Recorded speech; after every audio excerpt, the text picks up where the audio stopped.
Good evening. Good evening and welcome to tonight's council meeting. My name is Paula Reid, Mayor of Kingborough, and it's my pleasure to welcome you all here this evening on Monday the 6th of May 2024.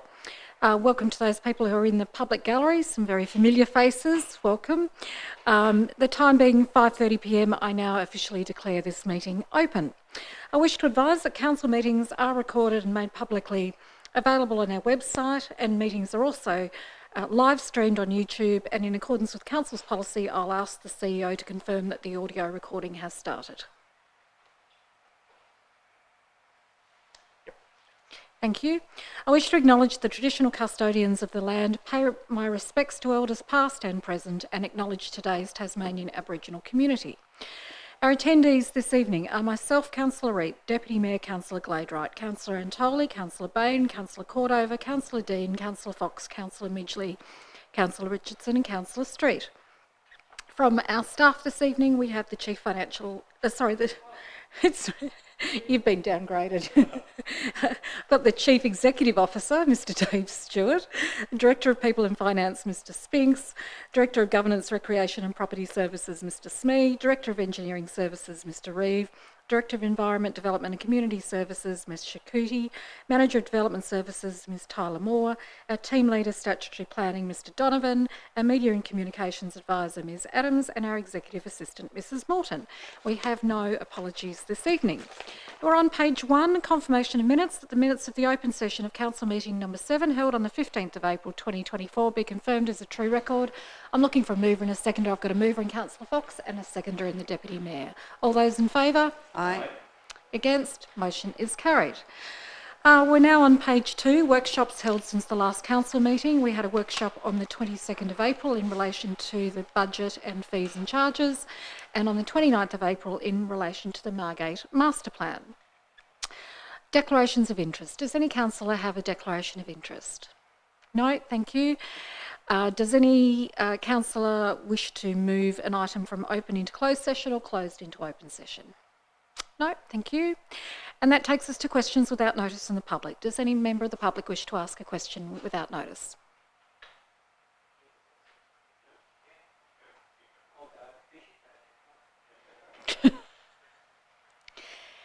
Thank you. Even though we know who you are, we'd ask that you state your name and the suburb that you live in as you start your question, please, Mr Grace. Oh, just hang on. We'll just get you started, otherwise it won't record it.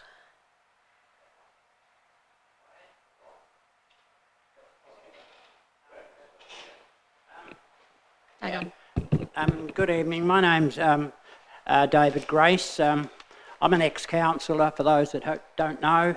Spent 22 years sitting around this table.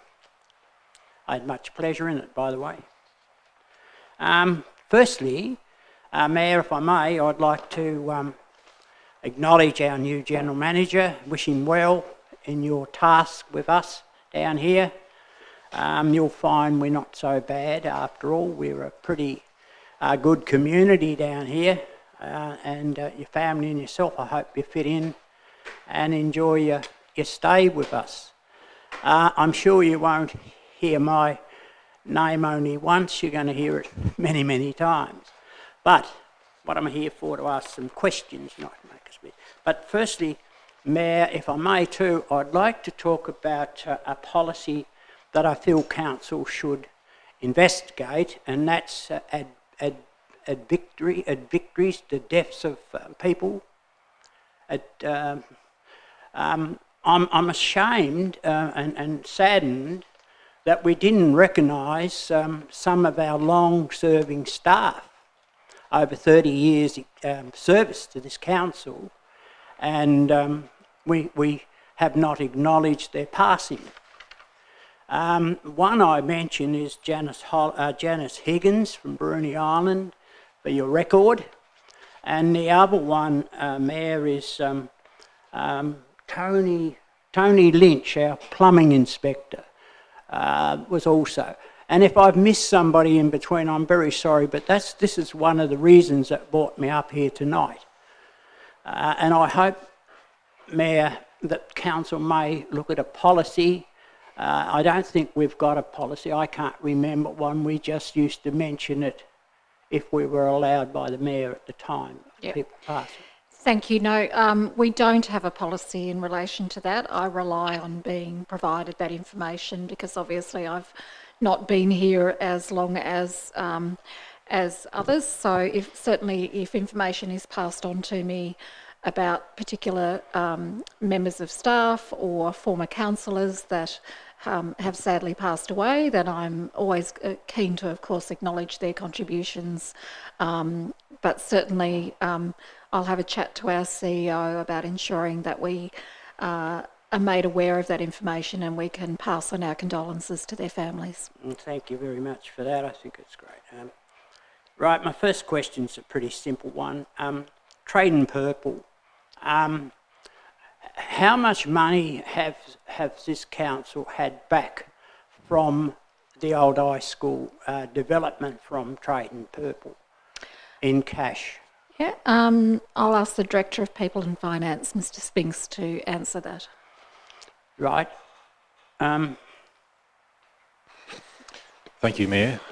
So in relation to the stage that's been completed to date, we've received, through a combination of the land sale plus our share of the revenue share arrangements, just a fraction over $3 million. I didn't understand that, but no doubt you'll answer that So he indicated that we've received so far around $3 million. Yeah. And that is obviously not the final amount because there are still several stages of the development to go. And to date, what has council spent of the ratepayers' money? Mr. Spinks. Mr. Spinks, is it? Right, I did send Mayor, I did send through KC a questionnaire about that. I got a reply from Mr. Spinks, which I wasn't very happy with.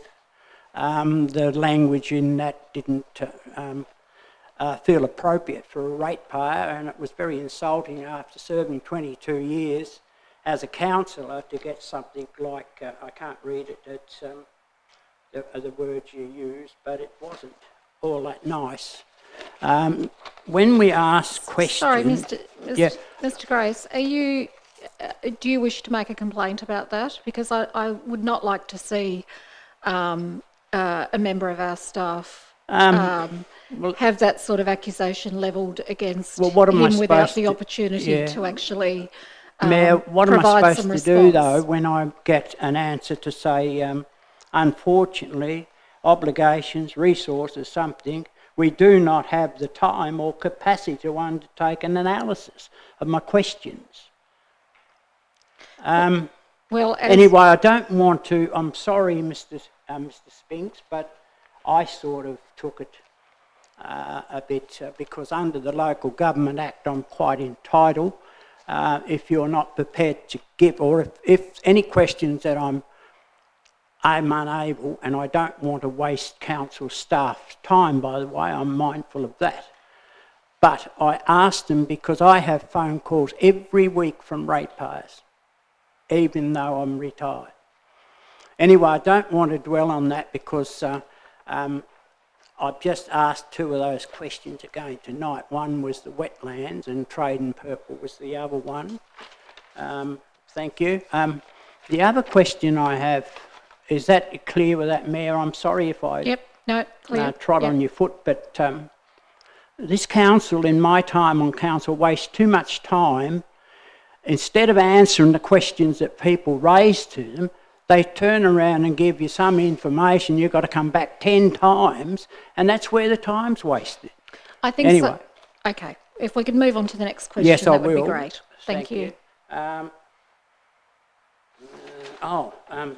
This council aims to be very, very efficient with how we treat our environment, meaning our waterways, etc. Well, my question is, Mayor, in the Capital Works program, we allocate a certain amount of money each year to clean out what we call side entry pits or gully pits on our curb and gutter in each street. I think most of you would understand what they are. They're a collection for the water. In my street where I live, I sent a photo 2 years ago, and they're still not cleaned out. Now, when we get heavy rain, all that debris ends up down on our beach. So my question is, who polices that work? Because it should be supervised or looked at on a regular basis. Yep. Mr. Reeve, could you assist us with that one, please? Through you, Mayor, the allocation you're talking about is not through our capital works, it's through our operational expenditure. So there's a certain amount we put aside there for cleaning pits and cleaning waterways and other like things.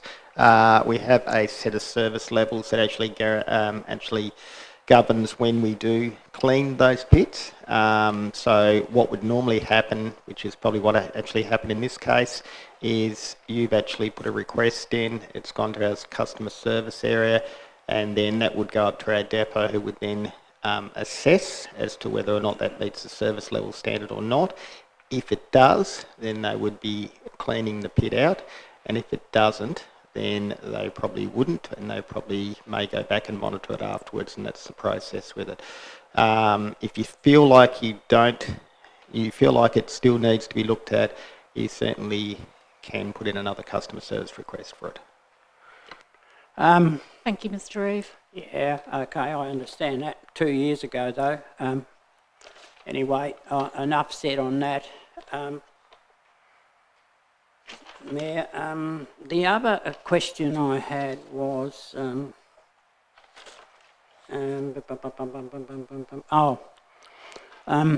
I spoke to you and I raised with council many times, and this Liberal government are out every day saying, well, we're here to build affordable housing, and we're here to do this and we're here to do that, but nothing ever seems to happen because for 2 years or more, or more than that, because this particular land at Snug came before this council back in 20, 30 years ago, Pitt's property in Snug. Council had half of it zoned residential, so that could be built, but the top half was zoned residential something, I can't think now what it was, but you're not allowed to build a house on it. It has to be rezoned. And as you know, I spoke to you about that some time ago, and you said that every opportunity you would get, you would raise it with any members of the government to come and talk to you. Mayor, nothing seems to be happening, and people are crying out for homes down there at Snug. And I'm just anxious to know, and the question will be, is this government fair dinkum, or are they just going to lead us on until the public say enough's enough again, or are we going to get some action?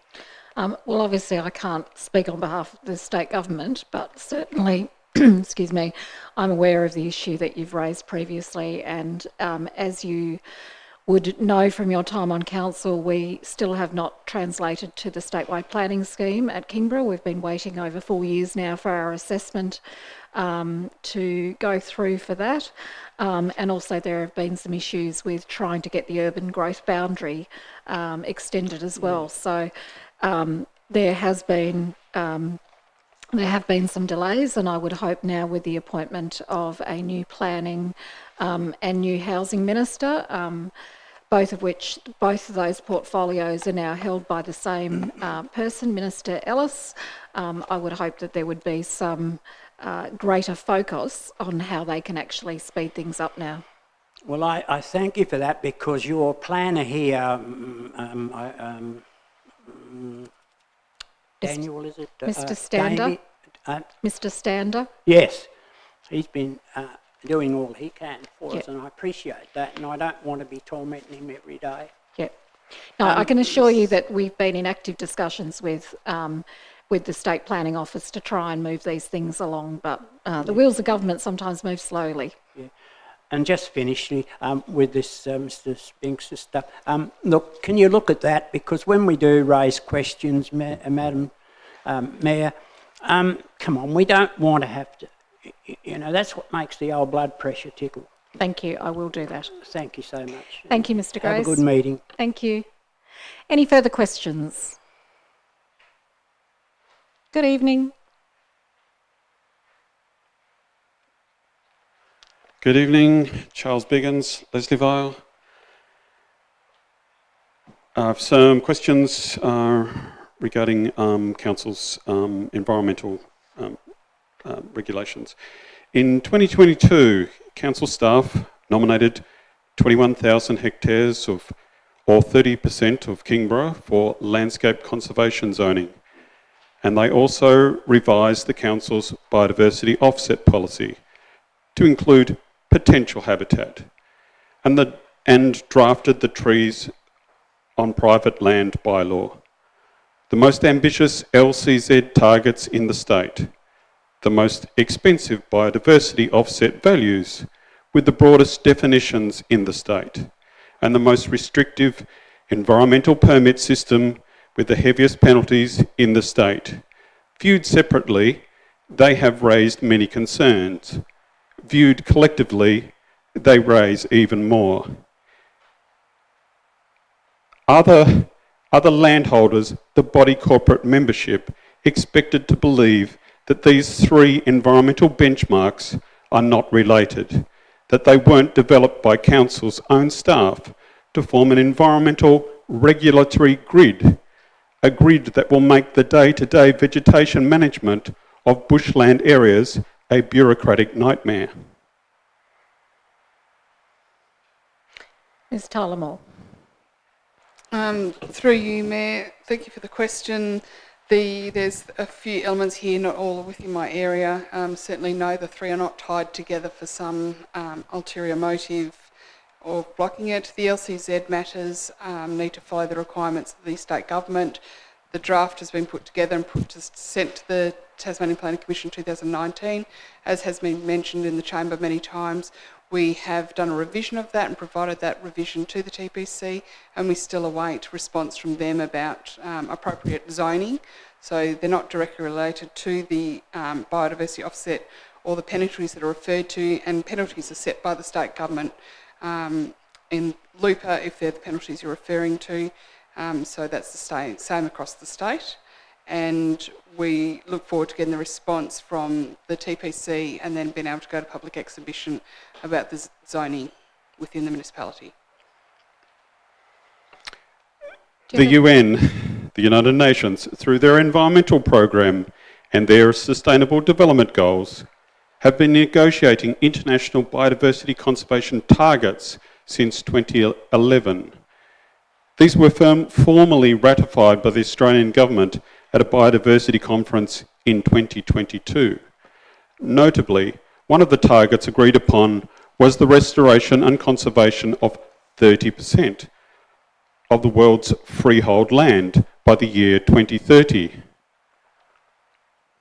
At the numerous closed-door workshops held by Council over the past 10 years, have Council's own in-house experts or guest subject matter experts explained to the elected councillors, the directors of the body corporate, that Kingborough was aligning itself with these UN sustainability targets, and this municipality's private landholders would be the guinea pigs in what is essentially a 21,000 hectare private property land conservation reserve. Ms. Talamore. Through you, Mayor, at no time ever through the Land Use Planning and the Land Use Planning and Approvals Act have we aligned or made any references to UN targets. As a direct result of Australia's ratification of the UN Global Biodiversity Framework in 2022, the federal government passed the Nature Repair Market Bill in December 2023. This Act of Parliament is the head of authority for a national biodiversity credit trading scheme, similar to the existing Australian Carbon Credit Unit scheme, and both will be administered by the Clean Energy Regulator to approve and certify biodiversity protection projects aimed at meeting the 30% targets of the UN Global Biodiversity Framework by the year 2030. Private companies have already been operating in this space. Each credit is based on the costs associated with restoration and conservation of 1 hectare of freehold land. Yet more private companies operate as auditors of biodiversity projects, similar to the Australian Carbon Credit Unit Scheme. These private companies will seek a commercial licence from the government's clean energy regulator when they become available. Was Council's inclusion of per hectare rates and potential habitat in the biodiversity offset policy and the use of the term preferred landscape values when referring to LCZ nominated land just more examples of Council aligning their environmental regulatory grid with the prerequisites for a nature repair market? And will the biodiversity credits created under the authority of this federal act be recognised as on-site or off-site biodiversity offsets under the Kingborough's interim planning scheme and the proposed trees on private land bylaw? Ms Tyler-Moore. Through you, Mayor, there's absolutely no link whatsoever of the planning scheme, the Land Use Planning and Approvals Act, to any credit trading scheme or carbon credits. There's no link. We've never heard anything from the state government intending to do it, and certainly Kingborough has not taken any action to link those together. I'll repeat the last part of the question then. Will the biodiversity credits created under the authority of this federal act be recognised as on-site or off-site biodiversity offsets under Kingborough's interim planning scheme and the proposed trees on private land bylaw? Ms Tyler-Moore. Through you, Mayor, as I said, there's no link at all about credit trading scheme or carbon credits through the planning scheme, through planning permits or conditions on planning permits. So no, there's no direct link to it, and it can't be connected. Unless there is some federal change at some point, there's no connection now, and it's certainly not a driver for decision making for land use planning. Using Council's current offset ratio value of 5:1 for high priority biodiversity values at $68,250 per hectare as being representative of the average biodiversity value across the entire 21,000 hectares of freehold land nominated for LCZ within Kingborough, sitting between the 81,900 hectare rate and the 40,950 rate, giving a back of the envelope biodiversity estimation for the 21,000 hectares of LCZ nomination to be in the order of $1.4 billion. Australia's total nature repair market has been estimated by Price Waterhouse and Coopers to be worth $137 billion, which would put that estimate for Kingborough at 1% of the national total. What is Council's estimation for the monetary value of the biodiversity contained within Kingborough's nomination for LCZ, the 21,000 hectares, that could be converted to tradable biodiversity credits? Ms Tyler-Moore.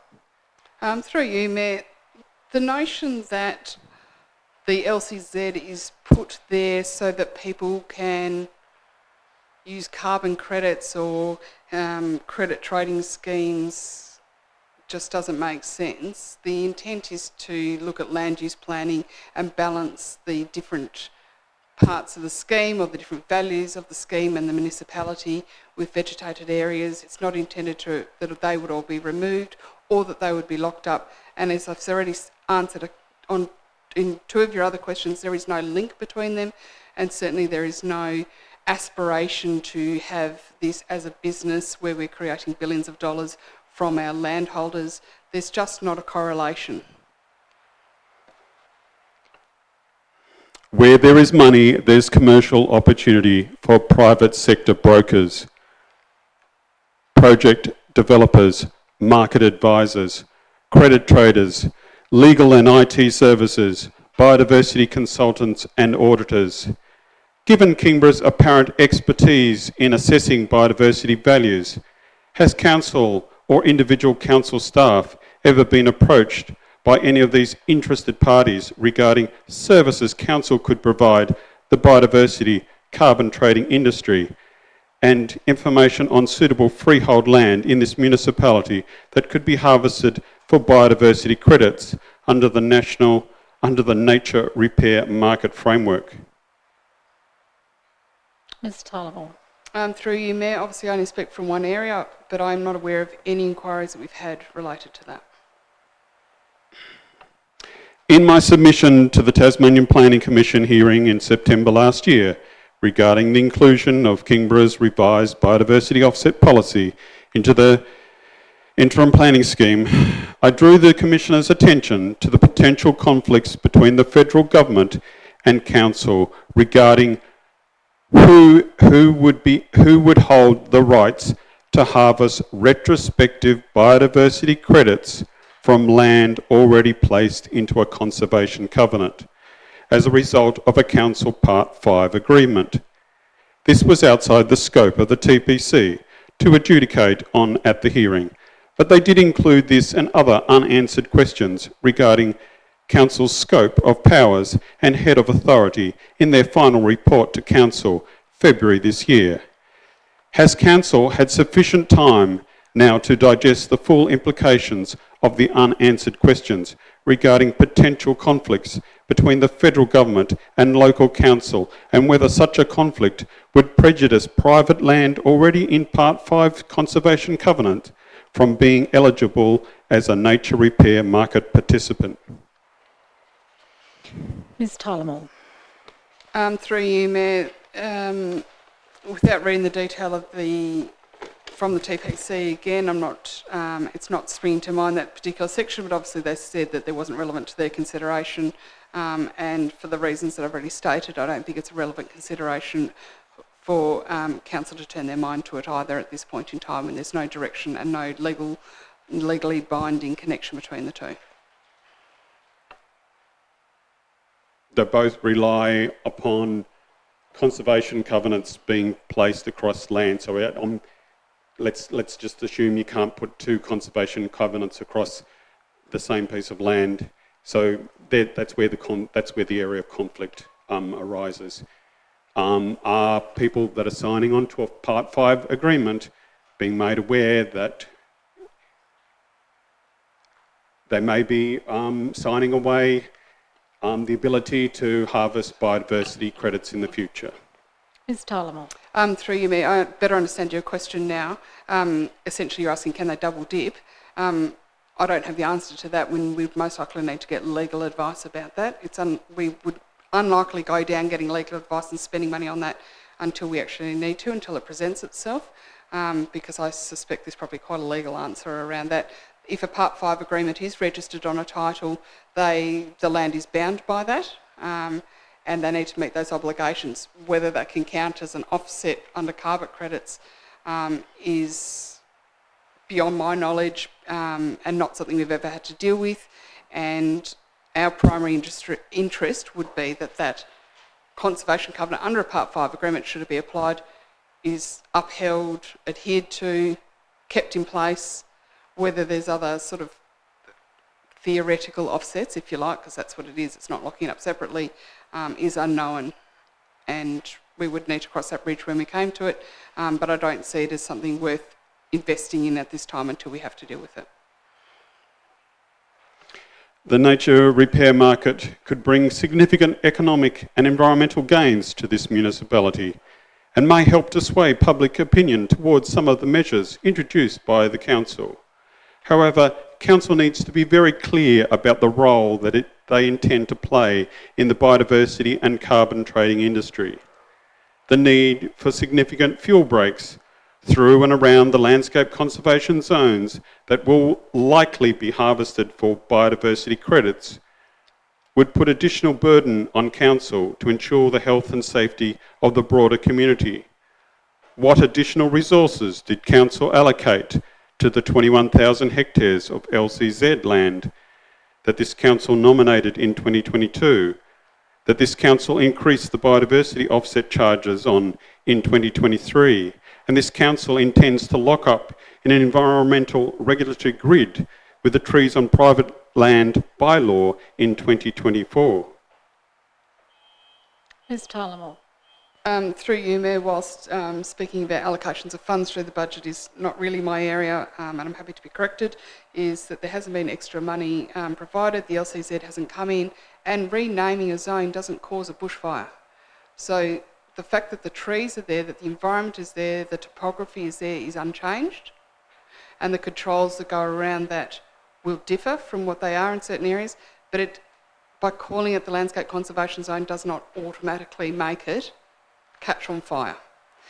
So council's responsibilities and duties about protecting communities from bushfire is unchanged because the environment is still the same and people still have to get bushfire approvals around their houses if they're in a bushfire prone area. That doesn't change either because that is governed under the Building Act, not the Land Use Planning and Approvals Act.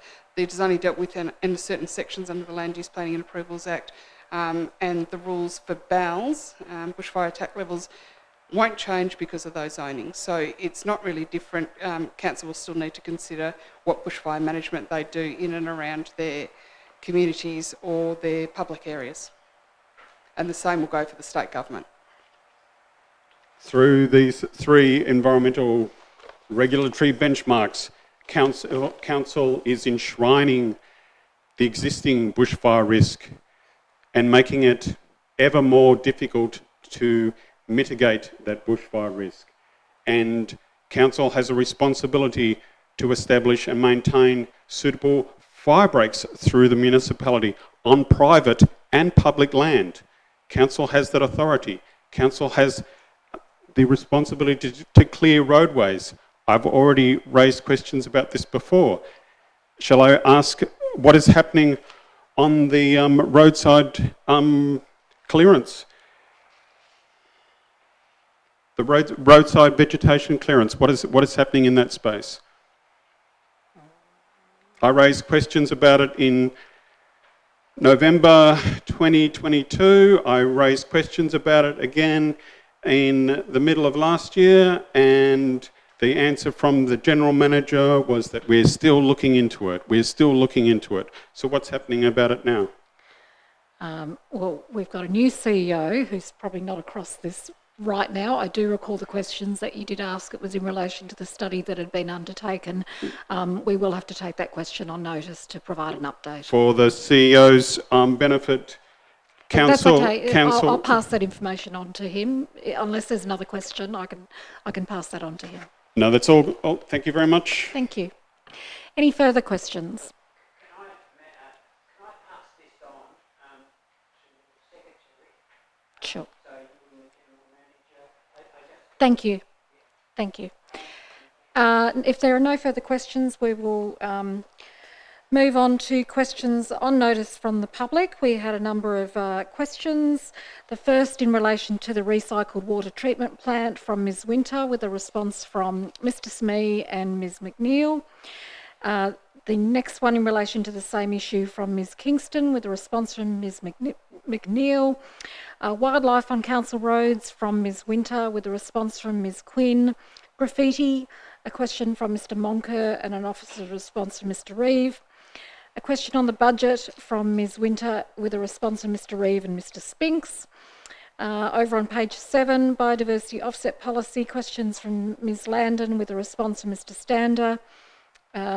Page 8, public open space policy, a question from Ms Landon and a response from Mr Stander.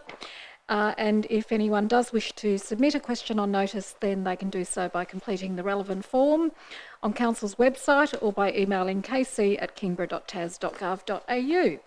Takes us to questions without notice from councillors on page 9. Does any councillor have a question? Councillor Cordova. Thank you, Mayor. 2 questions from me. The first one is about illegal tree cutting, and my thanks to former councillor Julian Bush for raising this issue with me. Apropos to the felling of more than 20 mature eucalypts, which were cut down on the corner of Adventure Bay Road in Bruny Island some weeks ago, a matter that has been reported to council. There are occasions, and I'm just speaking very broadly now, there are occasions when contractors may cut down trees without permits, presumably at the behest of the owner of the property.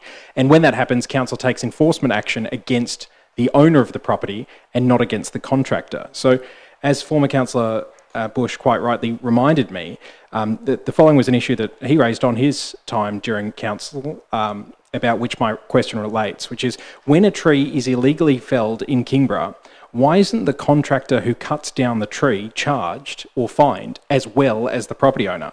Because the developer sometimes is happy to pay the fine, it's a cost of doing business. But if a contractor is at risk of getting a big hefty fine, then when the owner of a property says, go and cut down that tree, well, they'll probably say, well, where's your permit? Do you have authority to do that if they're at risk of having a heavy fine? So, why isn't that the case in Kingborough at the moment? Liz Tyler-Moore. Through you, Mayor, we have the ability and we do take enforcement against contractors and landowners on a number of occasions, and that may also be digger drivers that might do works or builders that might do works, not limited to trees, but just to make it clear, yes, if you undertake the act, you cause the offence against the scheme, you can be liable and you can be penalised for that, as well as the owner. Thank you. And Councillor Cordova. That's really comforting. And so is the fine, there's 100% as much liability to the contractor or the builder who undertakes the work as the landowner. So both parties are equally culpable. Ms. Tyler-Moore. Through you, Mayor, it comes to each, we need to look at each matter in its own, look at its own merits. The penalty fines are different if it's an individual or if it's a company. It's significantly higher if it's a company, and we deal with each matter on its own merits. Councillor Cordova. Thank you, Mayor. That's really helpful. My second question now is about Kingston Park development, Kings Quarter and the like. And this is just following on from what Mr. Grace was asking about. So we heard that we've received approximately $3 million from Traders in Purple. And then the second part of the question, which we didn't actually get to, was how much have we spent on Kingston Park? So my question is really, firstly, is the information public? When all is said and done, what is the total expected revenue from Kingston Park? And what's the total expected expenditure on Kingston Park? And is the difference being funded by grants or is it being funded by ratepayers? So I'm not sure whether Mr. Spinks will have that information here, but it is publicly available because in the reports that come to council, there is, in our monthly financial reports, there is always a page that relates to the income and expenditure for the Kingston Park project, but I'm not sure whether Mr. Spinks, you'd like to add anything to that. Through you, Mayor, no, I think that's best we take that on notice. Yep. Thank you, Mayor. Are there any further questions? Councillor Dean. Thanks, Mayor. Look, I've just got a couple of questions around the IMAS development that's happening in Taroona. Probably a question for Mr. Reeve. I've had several residents contact me about the increased traffic because it started last Monday. I was down there as well myself just for half an hour and just having a look around and noticed there was obviously quite an increase when it comes to trucks and utes using that small stretch of Kelvedon. Do we have any traffic calming measurements or temporary measures that we might be able to or are putting in place while construction happens at the IMAS upgrade? Mr. Reeve. Through you, Mayor. Look, I'm not aware of there being increased traffic that would actually warrant putting any sort of traffic management measures in place. And certainly something we can have a look at a little bit further. From the construction of the facility, obviously there'll be times when there'll be a need for heavier amounts of traffic and times when there won't. So it's probably one which would require some discussion with the contractors and the developer to have a look at that and actually say whether we need to put anything in place at particular times. But certainly happy to pass that on to the relative officers to have a look at a little bit further. Councillor Dean. So is it within our scope to be able to put in things like temporary speed limit reductions or temporary signage just to say it's about 150 to 100 metre stretch of a very narrow road with big lorries going up and down it and obviously a whole bunch of vulnerable users using the area. So is it possible for us to do something like that, just in terms of this construction phase? Obviously, we've had this come before us as a DA, and it wasn't seen fit that we need to do anything long term. But just while this construction's going on, is that something that we can actually do? Mr. Reeve. Through me, there's certainly things we can actually do if it's warranted. So, for example, if you're getting a lot of traffic actually using the road and you wanted to put some signage up for pedestrians so they're aware of it, or you wanted to put some change of speed limit there because you had quite a large amount of traffic moving through there, you could do all those types of things. I think it would be best just to assess it first before we sort of went down that track. So I'm happy to pass it on to one of the officers to have a look at that a little bit further. Councillor Dean. Sorry, can I just make the comment then? Great that we can make an assessment of it. Can we please somehow, I mean, I've had just on that stretch of road a handful just in the last couple of days contact me, say, and I was there, clearly there is increased traffic. There's a whole bunch of utes, and it's a very narrow stretch. And when I was there today, they're having to stop and let others come through because it's just not wide enough to compass big trucks. So they're feeling nervous and they're feeling uncomfortable. So it's just, even if it's signage to say, construction ahead, or for pedestrians, as I was there today as well, visitors that come to the community garden that aren't relevant or familiar with the area and what's going on may have no idea that down the road and why there's increased traffic. So it's good to hear that it's possible, but could I just somehow put it on the radar that whether it's an assessment from us as like X amount of traffic equals a sign, that we actually do something about talking to those residents on the street and say, you're feeling uncomfortable, that should itself be some kind of measurement for us to take some action. So can I have that noted for the officer that does follow this up? Mr. Reeve. Yeah, through you, Mayor. Yeah, it certainly would look into all the different factors associated with it, which includes, the interaction with the residents in the area. They're obviously used to having a far quieter street. As part of their construction, they would have some signage up which is closer to the actual development site itself, because that would be one of the requirements. However, it may be that there needs to be a little bit more forewarning, potentially, and that itself is a relatively inexpensive and easy thing to do, so that can all be assessed and had a look at the same time. Thank you. Any further questions? Councillor Antoli. Thank you, Mayor. Apologies to council officers present. I didn't email this through in advance, so I normally do that. My question is around an unusual triangular piece of land that is located at the intersection of Denison Street and Maranoa Road here in Kingston. It's where it's right above the slope of Kingston Christian Reformed Church. It's basically unoccupied land that a lot of families use to park when picking up their children from either side of Calvin.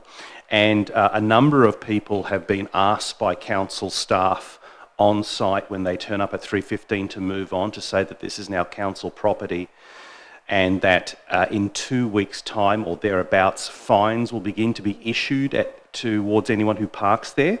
Apparently a sign was placed on the piece of land to say that council is taking control of this land under some sort of an act of Parliament or an act of that local government act. And some people have looked into the history of the land, and it's apparently privately owned. And but I think I've looked under list and it's a bit vague. So could anyone demystify this unusual situation that seems to hit a bit of a crescendo over the weekend and hit my phones? We're looking at Mr. Smee for some reason. Through you, Mayor, I do recall this issue's come up before, and my recollection is that the ownership of the land is very unclear. Yeah. I think it was supposed to have been transferred to council but never did. But who actually owns it now would require some sort of legal determination. But without, it was a number of years ago that this came up. So as to its current status, I couldn't say.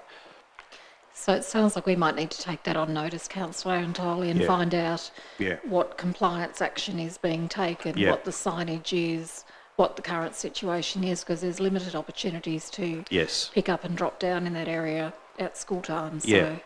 So we'll take that on notice. Thank you. That would be appreciated, because the concern is that their concern is that is council overstretching its authority to take charge of the land. And I've been told by one lady who had a council officer tap on her window and asked her to move on.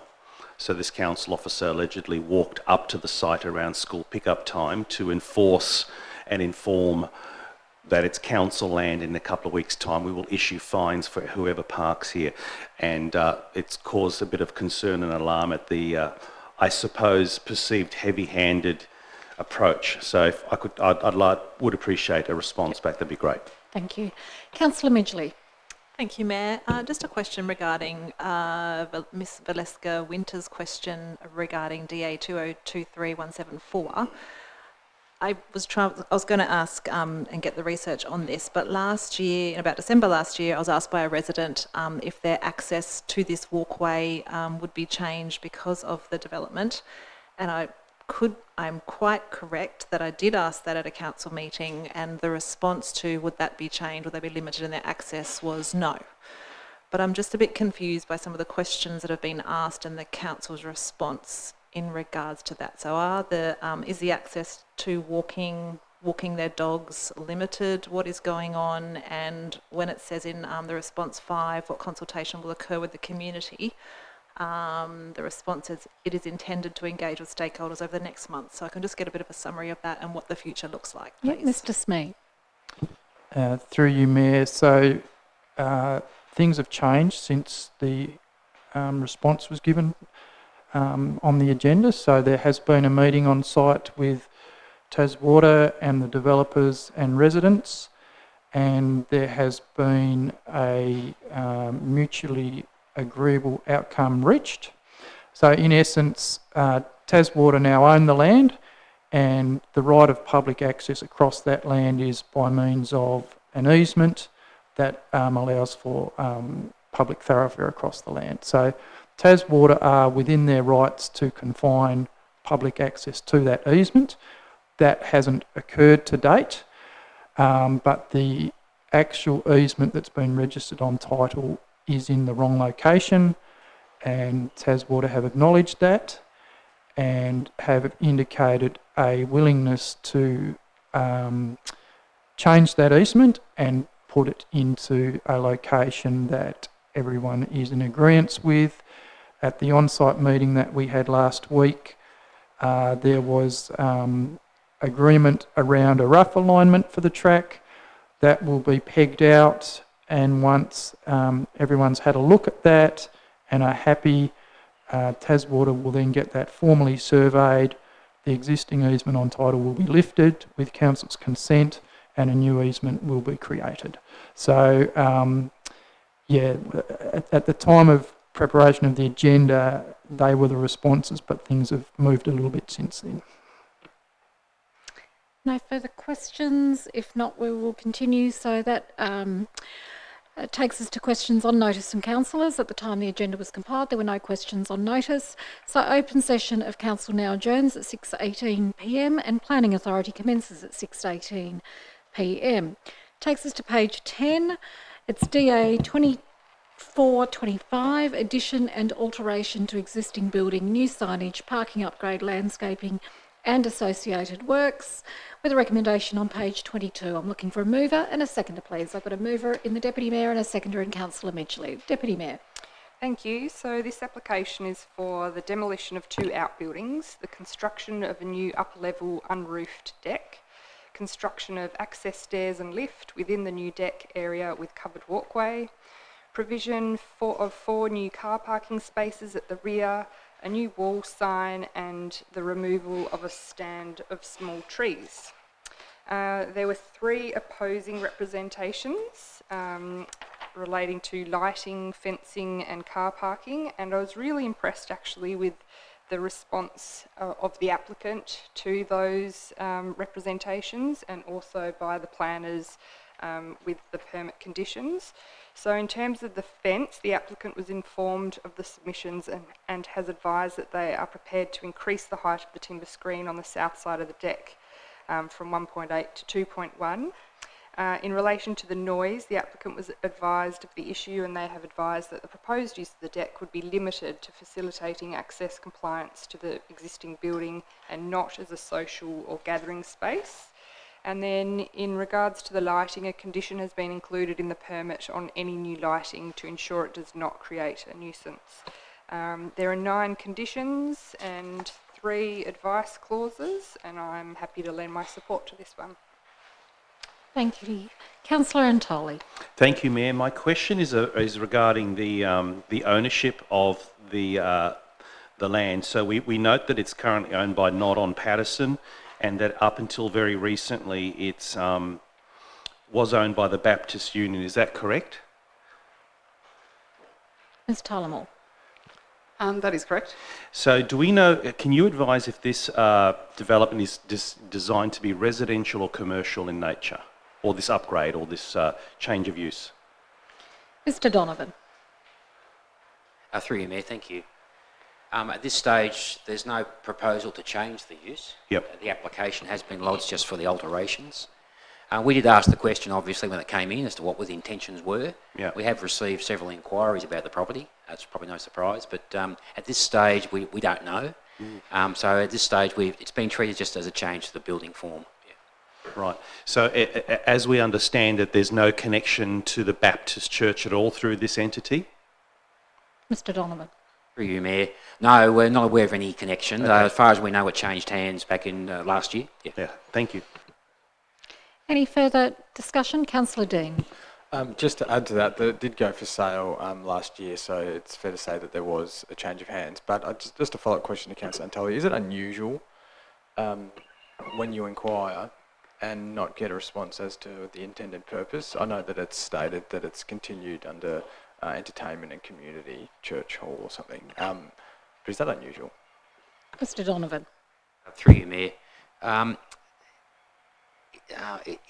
It's not unusual in that someone who doesn't know what they may or may not do in the future with a property. The new owner is looking to improve the property with looking at its potential for the future. So that's as much as we can get. So I don't think it's unusual. It's just they don't at this stage know. As I said, we have had several inquiries, which I guess we've given advice about being unsuitable. So I think the owner's exploring opportunities. I have to say, I thought it was unusual. I would have thought that if you're lodging a DA for something, you know what you want to do in the building when you're renovating it. For what purpose are you renovating it? What do you think is going to be in there? But I guess we wait and see what the next chapter in that book says. Councillor Dean. Yeah, look, I'd echo those comments as well. I mean, they are constructing a large sign, just aren't disclosing what's on the sign, so I would say it's somewhat unusual. But they've got their reasons. They're spending significant money. Just to add that this is a building that has, for a long time, changed hands here and there, but hasn't had a huge, I think they've struggled to kind of get any work given its own low residential. So I know it's not within what we discussed, but I think it's good to see that it has attracted some investment and will be getting an upgrade. What it ends up being, who knows, and I'll be intrigued to see. But in terms of the DA itself, it's, as the Deputy Mayor's pointed out, it's good to see that there's been a bit of back and forth and that the process that we live by in terms of notifying locals that there can be good outcomes when the developer listens and acts on them. So overall, yeah, I'm supportive and will be supporting this tonight. But yeah, very intrigued to see what comes out of it. Any further discussion? I guess I've just got a follow-up question to that. So I take it there is nothing under the Act that compels an applicant to state what the intended purpose is of, like whether they're opening within the boundaries of what it's zoned as. They don't have to disclose what is going in there. There's nothing to make them do that? Through you, Mayor. The short answer is you're right. There's nothing to compel them to say what they want to do with it in the future. They've made an application under the current planning scheme. The report advises you how we've treated that in terms of its current use, even though it's a vacant use. The church has only just ended its use. The church, up until the time it was sold, looked after the property and maintained it. So from our point of view, it's still got that use on it. It happens to be vacant. Someone's bought it. So you're right, we don't know. And we can't compel them to tell us what they want to do. No. And the definition of entertainment? We've all got our different ideas of what entertainment is, but it's just that, so community meeting and entertainment is the use class, church and hall. How broad is that definition of entertainment? The scheme does give you examples of what that means, but in this case, our advice is that the current use is as a church, as a the use class is that broader group. Thank you. But to change the use now from a church to some other use within that category, we'd have to assess that, and I would expect it would go through a process of advertising before someone could change the use to something else, even in the same use class. Thank you. Councillor Dean and then Councillor Cordover. Sorry, Mayor, you've reminded me of one question I missed that I was going to ask about. It was around the use of the deck. If you could shed any light on the discussions, because the community feedback was we don't want to obviously create too much noise, but they are building a significant open air deck, which, you know, I feel like it'd be a waste of money if they weren't going to then use it for purposes other than to walk into a building. Could you just shed some light on what those discussions were? Because in the DA itself, or in our response, we've said that there needs to be written approval as a condition around if they're going to use that for socialising or something like that. Entertainment. Mr. Donovan. Thanks, Mayor. The condition has been structured such that it aims to reduce any adverse impacts from the deck being used for other purposes apart from access. The applicants agreed to that. It's a little bit unusual, but that's a good outcome. You're right. Any future change of use in that area would be required to be supported by other reports, including noise reports. So if it was a change its use in the future, we would then be able to review that and through a planning process impose further requirements and restrictions if it was appropriate. You're right though, the property's zoned a certain way and we assess that deck with the same standards as the scheme says for a house. And the report, as you can see, says that it performed quite well to the standards. If someone built a house there and did that, we'd be approving it. So that's a benchmark of a sort. But having a commercial use there or a non-residential use, you're right, does change the noise aspects of it. So we would be looking at those aspects very closely for any change of use. But we did impose the conditions with that in mind. It's a bit restrictive, and all we are going to allow them to use it for until we get a further change of use is just to access the building. Yeah. Councillor Cordover. Thank you, Mayor. Just a very quick one about the new signage. I'd just like a bit more explanation around, if my understanding is correct, which is that, so it's a good thing that we're formalising signage, but we actually don't know what will go on the sign.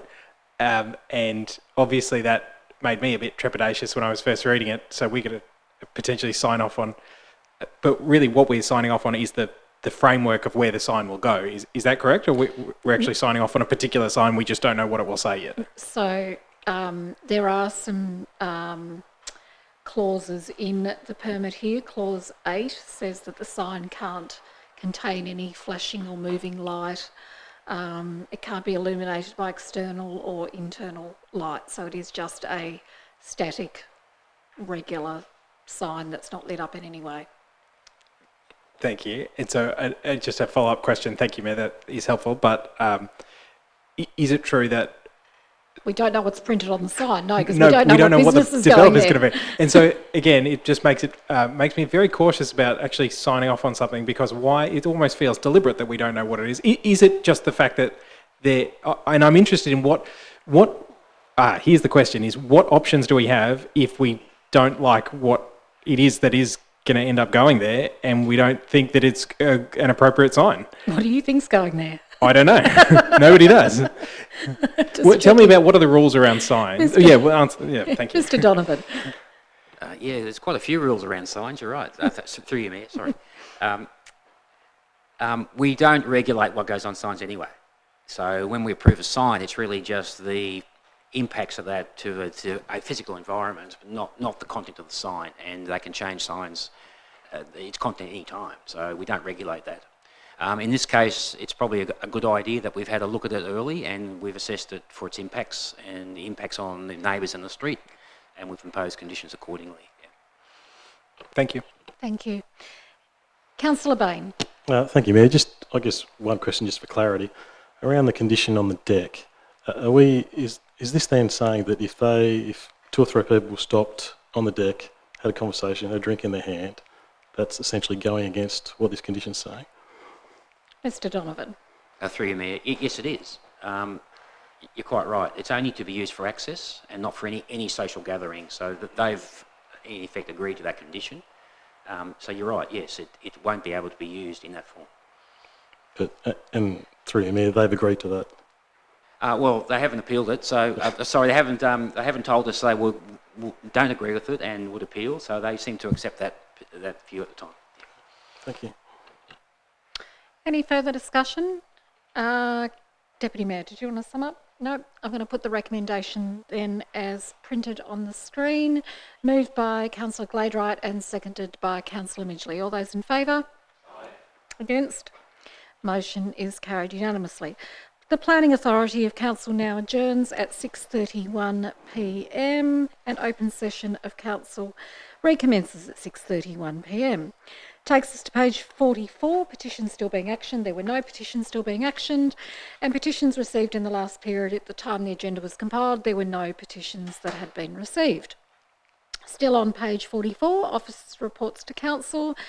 With a recommendation on page 46, we're looking at the Kingston Beach Local Area Traffic Management Plan. Got a mover in the Deputy Mayor and a seconder in Councillor Fox. Councillor Gladright. Thank you. So the purpose of this report is to provide feedback on the engagement for local area traffic management measures at Kingston Beach and to outline next steps. There are $350,000 in the 23-24 budget to undertake various works at Kingston Beach, and I'm super excited about this. This is one of the things that I campaigned on 3 years ago when I first ran for council, so it's very, very exciting to see something finally come to fruition. The $350,000, thanks to some emails that went round this afternoon by Councillor Midgley, we understand will be spent on a wombat crossing near the start of the commercial zone, curb extensions near the early learning centre, curb extensions near Balmoral Road, a raised threshold at the start of the 40-kilometre zone, pavement markings and improved pedestrian access at the beach, at Beach Road and the Osborne Avenue intersection. So Kingston Beach is such a popular area, it's getting so busy, and it's incredibly alarming to see the statistics of how many people are not observing the correct speed limit. The measures that have been allowed for will really improve the area and make it much, much easier and safer, I believe. I completely support the recommendation as it stands, and I'm sure every parent and carer trying to get their little ones into a car when they pick them up outside that childcare centre will be very, very grateful for these works, as will those who are accessing the shops. And I think it's a wonderful piece of work, and I'm really, really pleased to see that we've got some money in the budget for it, and well done to everybody involved. Thank you. Councillor Midgley. Thank you, Mayor. Yes, it is an excellent, there are some excellent outcomes in this, and noting that it is National Road Safety Week, and National Road Safety Week means safety for all road users, and that's for people in cars, pedestrians, cyclists and scooters. And thanks so much for staff, for the author of the report, for providing the details as Deputy Mayor Gladright recommended in regards to recommendations of point B, because it was a bit unsure there in regards to what we were supporting. And I'd just like, through you, Mayor, I'd like to ask if the author of the report would like to provide any more detail in regards to those recommendations or any other further points just in regards to the report and the consultation sort of process as well. Mr Reeve, I'm sure you'll be brief. Through you, Mayor. It's a fairly open-ended question, so it I could go on for a know. long time, but I will I be know, brief. that's why I In prefaced less than a it. minute. Less than a minute. What I will say is that this has been going on for a little while. It was certainly driven by the idea, particularly of getting that pedestrian crossing down in the commercial area, and that's something we really want to do. It has gone to the community and has got some really good support from the community for all the different measures, which is great, because sometimes that doesn't necessarily happen.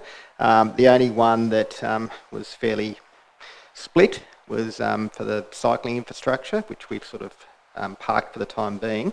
So there'll be some other ones we'll be looking at in future years, and that will be one of them. I think we're pretty well advanced with the designs for all the various different measures, so we're not too far away from actually finalising those and getting into the area of actually being able to put those out to tender, so which is really positive. And yes, I think it'll be really good for that area.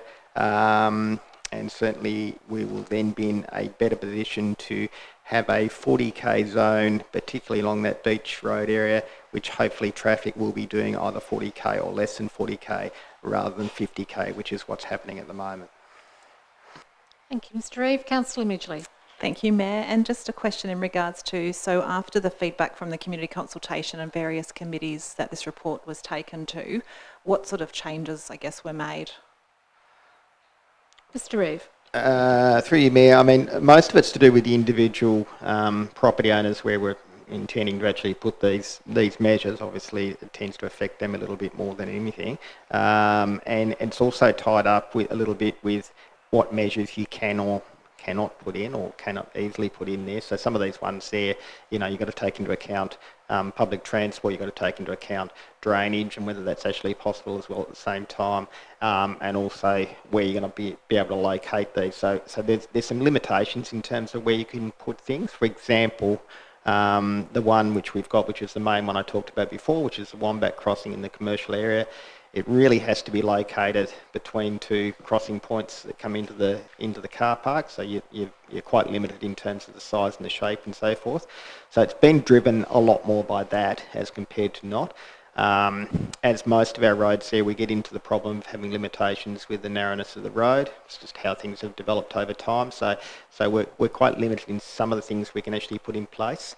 So to a large extent, the engineering side of things there has sort of driven where things are. I think in reality what the consultants come up with and what we've sort of further refined through design is probably going to be a pretty good solution for that road there. And yeah, as I said, the main thing will be to deal with the traffic so it's actually reduces down below the speeds they're doing at the moment. Great. Councillor Midgley. Thank you. I'd like to make some points, and I guess as councillors are aware, I'm the chair of Cycling South and chair of our Kingborough Bicycle Advisory Committee.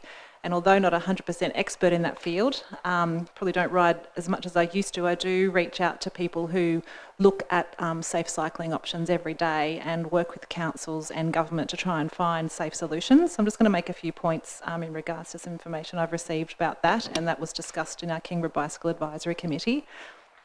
So it's in relation to curb extensions and the use of sharrows. So what I've been told that curb extensions create a pinch point for people riding bicycles, pushing them into the middle of the traffic lane. While very confident cyclists are used to doing this, for most people who ride a bicycle, it's uncomfortable and daunting move. Wombat crossings are much easier for people on bicycle to cross as they can keep their line on the left of the road. Putting in curb extensions also severely limits the ability to install safe cycling infrastructure into the future. And there's just been a really great example of this actually, where the City of Hobart has just cut back curb extensions, costing them money, at intersections along Campbell Street to make for its first separated cycleway in the city centre. But that was at great cost to council, where they didn't put the safety kind of measurements, the best practice in first. So in contrast, Wombat crossings would not interfere with the cycleway being installed in the future, as they would act to slow bikes just as they slow cars as people are crossing. There are different options that would consider to suit for all safety for all users, etc., cut through curb extensions.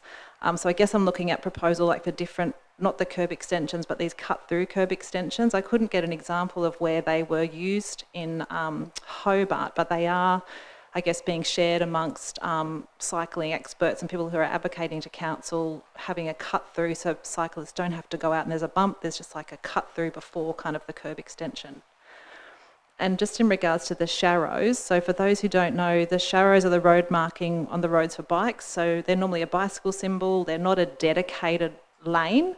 They use the same lane as cars. So they don't provide any protection for bike riders, and they really shouldn't be used on roads with high traffic volumes. So they're useful as wayfinders on low traffic volumes, traffic calm roads with low speed limits that operate as genuine local bike routes. And Beach Road and Osborne both have too many vehicles to be used like for sharrows.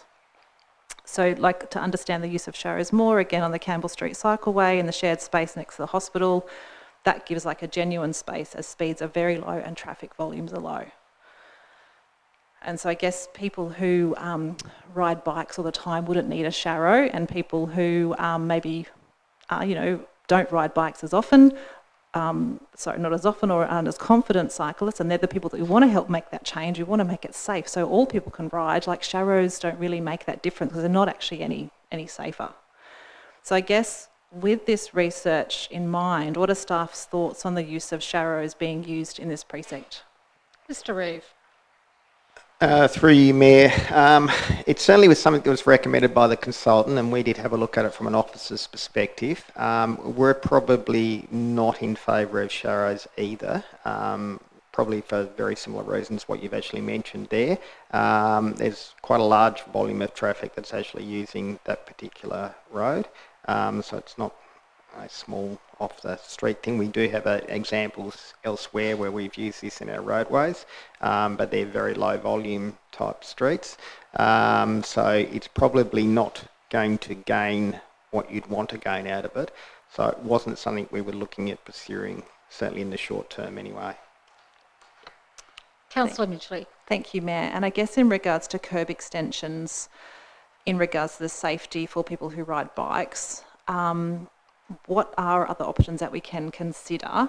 And I would like to move an extra point C to the recommendation, I guess, that highlights that we actually look at investigating safer cycling options versus putting in curb extensions. I'm just wondering staff's opinions on that one, please, Mayor. Mr. Reeve. Through you, Mayor, I guess we've done a fair bit on the design already. I said one of the problems we do have with some of these things there is actually, I guess, engineering them to fit a space. So there's two areas which have got curb extensions. One's near the early childhood learning, which has a possibility of becoming a wombat crossing. I think it was actually listed as a potential wombat crossing in the actual consultant's point to start off with. However, there may be some issues in terms of the drainage, trying to deal with the drainage in that area. The other one's actually right at the intersection of Balmoral Road. Now, if you were going to do something there, that would end up being quite an expensive raised intersection at that point to actually allow for that. And one of the problems you actually would have as well is that you would have effectively a raised area down in the commercial, about 100, 150 metres or so. You'd hit another one at Balmoral. About 50 metres later, you hit another one at the early childhood, and then about another 100 metres later, you'd hit another one further down the road at the entrance there. So that's actually going to be quite difficult to manage, particularly for public transport. So, you know, what you're actually trying to aim for is, if you're going to be putting those types of things in there, is to actually make sure they're reasonably flat, if we can, and also that they're spaced fairly evenly as well at the same time. So there's a bit of a compromise that actually needs to happen through there. So look, I'd be happy if you were going to make an amendment there that was, I guess, fairly general in terms of, you know, continuing to look at the options for that, which we intend to do anyway, and it's written in the report as such. But I think, you know, you'd have to take into account that you wouldn't want to put a recommendation in there that effectively tied council officers' hands into doing something that's probably not possible to do, or very difficult to do. Okay, thank you. Councillor Midgley. Thanks very much for that honest feedback. So I would like to put forward an amendment to the A, B and add a C to the motion. Yep, so you'll need to Can I put it up and read out the then- amendment Yep. and then you'll have to ask the mover and seconder if they are agreeable to it. Otherwise, we'll have to deal with it separately. That's okay, I would do that, but I might just make a change. Amanda, Ms Morton's got that, and I might just make a little change to the beginning of it actually. In light of what Mr Reeve has said, so I've just got to think. I might, instead of remove, I might state put on hold. And rather than remove at the beginning, I'd like to say put on hold, but can I seek Mr Reeve's advice in regards to that in light of what he just stated to me? Mr Reeve. Through you, Mayor. I guess that's a fairly general statement. I'm not even quite sure what I'd actually do with it afterwards, because put on hold in terms of going back to the community again, put on hold in terms of coming back to council again. I think I'd need to have a bit better understanding in terms of what that actually means. There's another sentence after that one.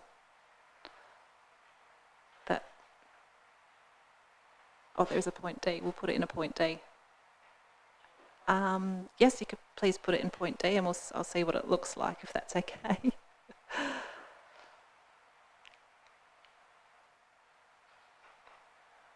No, it's holding it up. And Okay, so that's the, are you happy with that as printed, C and D? Is that the amendment that you wish to put forward? I think I'd like to say if I remove them, because it sounds like we've already done some of the work, putting them on hold, I guess, more in line with what Mr Reeve has said. So I guess if we can have some sort of, I guess what I'm trying to look for is some other solutions to make it safe, to investigate safe cycling Okay, but we need to get the words of the amendments so that I can put it to the mover and seconder whether they agree with that. Otherwise, we have to deal with it separately.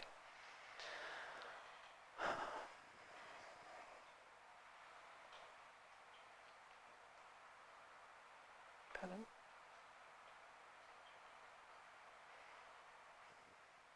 Maybe I'll put investigate instead of put on hold. Maybe. Sorry. Is that going to help you any further, Mr Reeve? Because I feel like we've already done this in this whole report. But I'm happy to be guided by you, of course. When I put the recommendation in there, the original recommendation, which is point B, it's very general in its nature, which allows a lot of these things to actually come into play, if you like. So it just talks about, looking at the various traffic management and pedestrian improvements along Beach Road. So it allows those things to actually happen. And I'm hearing what you're saying, and there is a way to actually try and deal with that without actually trying to tie yourself up in knots with various different extra recommendations. And that's probably to go away with what you're actually talking about there. Look at any other options there. What are the opportunities? What are the things that you might not be able to do it for because of various different reasons, whether it's a drainage issue or whether there's some other issues, and actually feed that back.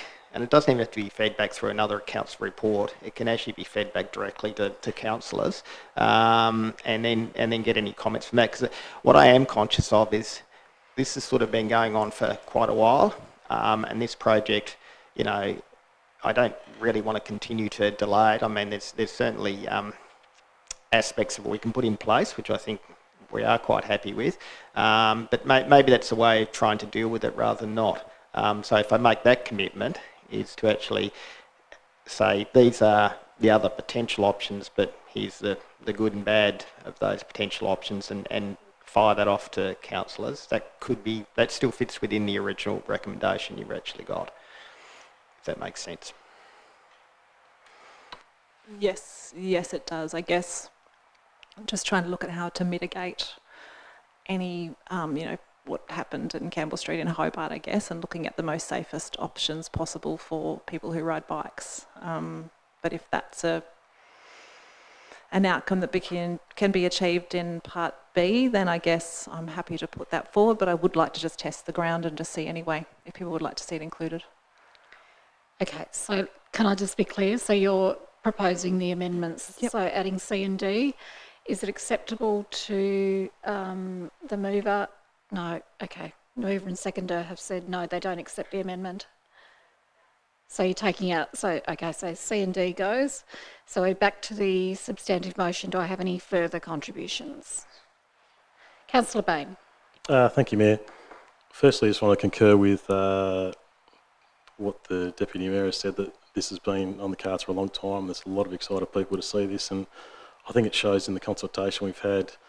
The 4 options for Beach Road have come back with 80% plus support from over 200 respondents, so I think we're on the money. The other pleasing thing to see was that just under 50% of the respondents were residents from Kingston Beach, so the locals are happy with it as well. The only thing I would say is I think the idea that Councillor Midgley's spoken about with the curbs potentially being curbs where you've got the gap in the middle so the bike riders can go through, if that could be put up as a consideration for council officers to consider, I'd be happy to support that. Thanks. Thank you. Councillor Dean. Yeah, I've got a few questions. Where are we at in terms of it's named up, in terms of separated cycleway through the golf course so that it would connect up pretty much from the beach all the way up? Mr. Reeve, I'll let you have that one. Through you, Mayor. Look, it's an interesting one. I mean, at various different stages there, we've had some discussions with the golf course. Sometimes it's been initiated by them, sometimes it's been initiated by us. There hasn't been any, I guess, strong agreement to actually, particularly from the golf course, not so much from council, strong agreement. The golf club. I don't think the course has got any The course opinion. is not actually speaking to us at the moment, but yeah, so certainly there hasn't been that strong agreement to go down that process.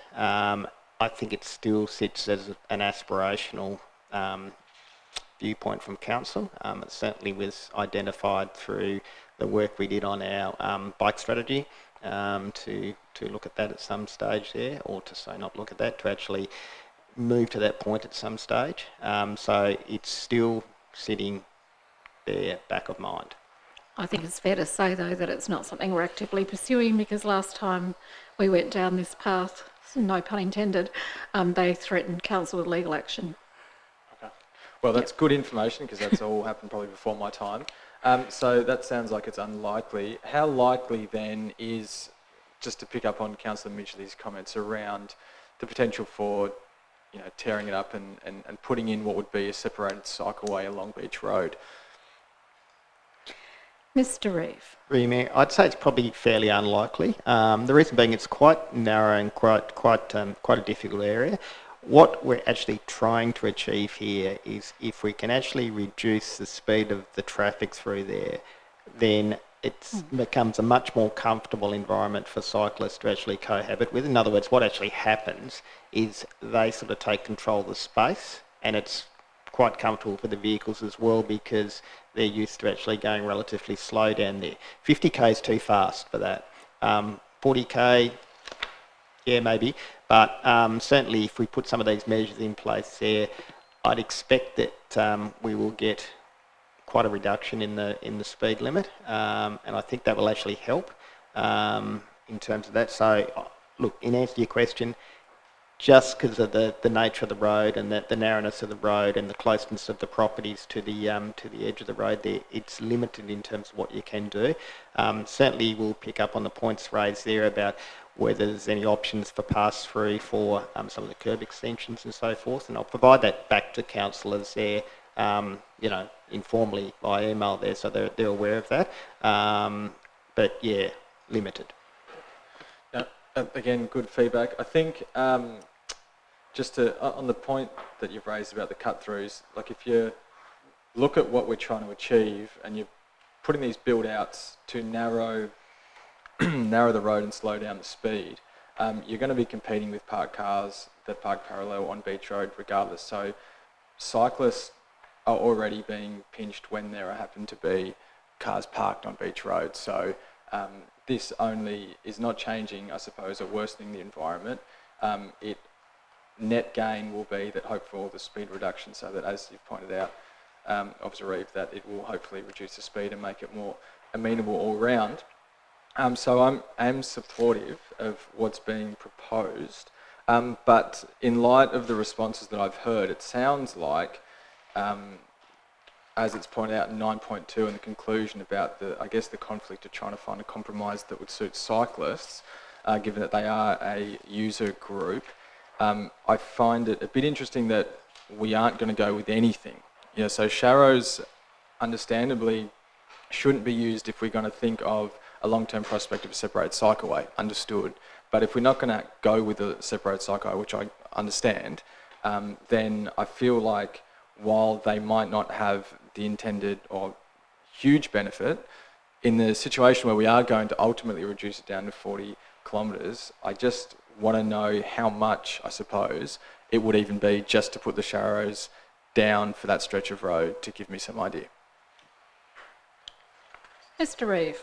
Yeah, through you, Mayor. Look, it's not an expensive thing necessarily because it's just line marking, not in context of the rest of the works. There is some, maintenance considerations you have with any line marking you put in, but, not that expensive. So, some of the things could be either that or signage or other more passive type things that you could actually put in place. I guess the comment about, looking at other potential solutions, I think, wasn't meant to be that we'll put some works in there and then we'll remove the works there to get a compromise solution in there. It was more on the lines of saying, well, let's have a look and see how that actually works there. Is there any additional work we need to do on the transitions to some of these traffic management measures, for example, there that might actually better improve that? Is there some work we need to do on providing some additional warning signage and so forth for motorists, those types of things, to actually, I guess, allow for that smoother movements of our cyclists through that area. Councillor Dean. Good. Look, I just make the comment that I don't want us necessarily to, given that it sounds like a cost-effective measure, and I understand that Sharrows in the scheme or in the spectrum of protecting cyclists, they are at the low end, that we don't, out of this, disregard them entirely, given that we aren't going to go down a separated cycleway. I think they have its place and should be used if it's going to be cost effective, and it shouldn't just be thrown out entirely. That's what I would like us to consider. My only last question is just around the perceptual countermeasures. Obviously this is again just on-road infrastructure that we're painting, whether it's waves or water drops, whatever it ends up being, neither here nor there, but have we got precedents from other areas, particularly high use areas like this, in terms of the longevity? I'd hate for it to go down and then, within 6 months look really tatty. Is this something brand new? Is this something that's been done and tried and tested? And yeah, just get some feedback on that. Mr. Reeve. Through you, Mayor. Yeah, look, there's a few different examples of it. I think there's some up in Devonport from memory, as you come off the ferry, and there's some other ones. There's certainly some that have been done interstate as well at the same time. So you won't have much success if you decide to paint something onto the existing asphalt, because we've done a couple of those before as well, and down Roslyn Avenue, and they have a very limited life associated with them. But you can actually, and what we'd be considering is whether or not we actually, there's a couple of options we're thinking about here. One is whether we actually look at just improving some of the crossing points in terms of zebra crossings and so forth, or the other option is where we actually look at taking out the intersection and replacing it with coloured asphalt, so that goes all the way through if you like, and that's got the same longevity of any other asphalt you'd like to put down. Councillor Dean. Thank you so much for answering my questions. I will be supporting, as the Deputy Mayor's already pointed out, if you've done pick-up or drop-off down near one of those early learning centres, you will find it a bit of a nightmare, and I'm sure that this will go a long way to reassuring parents, and so the quicker we can get on with it, the better, and yeah, applaud the work that's been done so far, so fingers crossed. Councillor Fox. Thank you, Mayor. I'd just like to congratulate the author on this report, and I think the recommendation to having separated cycle lanes is probably not a good idea. Having been chairman of Cycling South and KBUG for 20 plus years, and also the Access Committee 20 plus years, looking at the recommendations here, I think the Access Committee has been trying to get changes to pedestrian safety here for at least 2.5 decades, if not 3. We've finally managed to get off the beachfront, and now we're coming up Beach Road, and this is going to make such a difference if with the modern techniques of slowing down traffic, of making people feel less confident as cars and buses, everybody slowing down, it's going to be a win for cyclists as well. And I think everybody wins with this design. It's good to give people confidence that it is going to work. And I think it will. I'm hoping that it will. And I think as we see the details of this design come to us, we're going to be quite pleased with it. And I'm going to support the recommended motion. Thank you. Thank you, Councillor Fox. Councillor Midgley. Thank you. I've got 2 questions. Have we thought about reducing the speed limit to 30 kilometres? Mr Reeve. Through you, Mayor, no, we haven't. I guess these are some of the things that were, I suppose, outside of the scope of this particular project, bearing in mind the whole area, the whole precinct area is actually zoned as 40k. And, you know, obviously, if we were looking at actually reducing that further, you know, we go through the same process we normally do with speed limit changes there, and, you know, have to provide the justification to the Transport Commission as to whether that's, you know, something that they want to actually accept or not. So yeah, look, the simple answer is probably no. We've just more concentrated on actually trying to effectively enforce the 40k that we've actually got there at the moment. Whether or not that's appropriate to actually look at that further in the future, I guess that's another consideration. Thank you. I think I have heard somewhere that 30 kilometres is safer for all road users. The next question is around just what has been proposed to provide to councillors regarding safety changes in light of cyclists. I'm wondering if that could be brought to a KBAC committee as well. Could I have a commitment for that, please? Mr Reeve. Through you, Mayor, sorry, I missed the last part of that question. If the changes that have been suggested in regards to safety proposals in light of cyclists would have been discussed tonight, I'm wondering if that, what is to be provided to councillors, if that could be also provided to the KBAC committee. Yeah, look, it certainly can be provided back to them. And I suppose what I'm actually trying to do is wary of the meeting schedules of KBAC and so forth there, is more to say we have a budget, it's a current year budget there, and actually try and make sure that we get to the point of actually being able to put these works out as a package as compared to not. So I suppose I'm conscious of that, which is why I sort of mentioned out of session sort of stuff by emails and those types of things there. So as long as we're comfortable with that, then that's the way I'd probably proceed with it. That'd be great, thank you. Thank you. Any further contributions? Councillor Cordova. Thank you, Mayor. I'll race through my very brief contribution just to say that, yeah, thank you, of course, for all the work that's gone into this. It's a long time coming. I echo the sentiments of my colleagues that any improvement is a good improvement, that because the situation currently is not good. I just want to make a brief point in support of Councillor Midgley's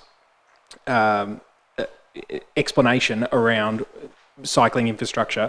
When we do talk about cohabiting this space with, already we've got pedestrians and vehicles, we've got bicycles already, I just want to make the point that understanding the constraints of this being a narrow road, there is an ideal situation about having separated cycleways, which is why I'm so disappointed to learn that the negotiations with the golf club sound like they're not progressing in a timely way. Picture Liverpool Street in Hobart. Even though the curbs are raised, it's a high pedestrian area, even though the cars are going very slowly, because you're intermingling, there's parking, there's parked cars, there's the risk of dooring, it's still unsafe for kids to be on their bike riding down Liverpool Street in Hobart. It's still unsafe. Whereas if people are on, if they're separated, even with planter boxes or, you know, some kind of separation from the traffic, that's how you get people who are currently uncomfortable getting on the bike, they're more likely to get on the bike, and we know all the statistics around that. So I do hear the points being made by Councillor Dean around Sharrows. I think it says, so it says on page page 43 of the report about, I think it's a cost of between $15,000 and $20,000 to paint those on. And I do hear that idea that coloured asphalt has the same life as the other types of road, which I think would be preferable. I just really want to, I guess, drive the point home that if there's more work that can be done with the golf course, I think that would ultimately really help. And I just think that whilst we're trying to find a middle ground, I guess a compromise, we're trying to make sure that any improvement is a good improvement at this stage. But ultimately, we really do want to have a separation between people trying to ride their bike and pedestrians and the vehicles. Ultimately, that's what we need to be aiming towards. Thanks again to all the work that's gone in and to the community for having their say. I appreciate it. Thank you.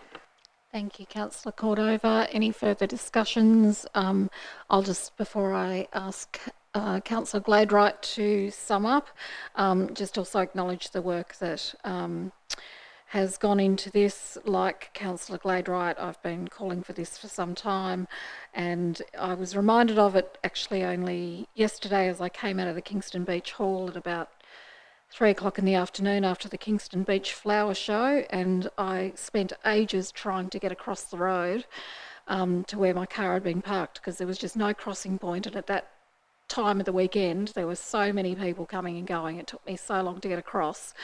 And I can move fast if I need to, but I still felt very vulnerable going across the road. And the age of a lot of the people who were attending the show, of course, was of a more senior age in our community.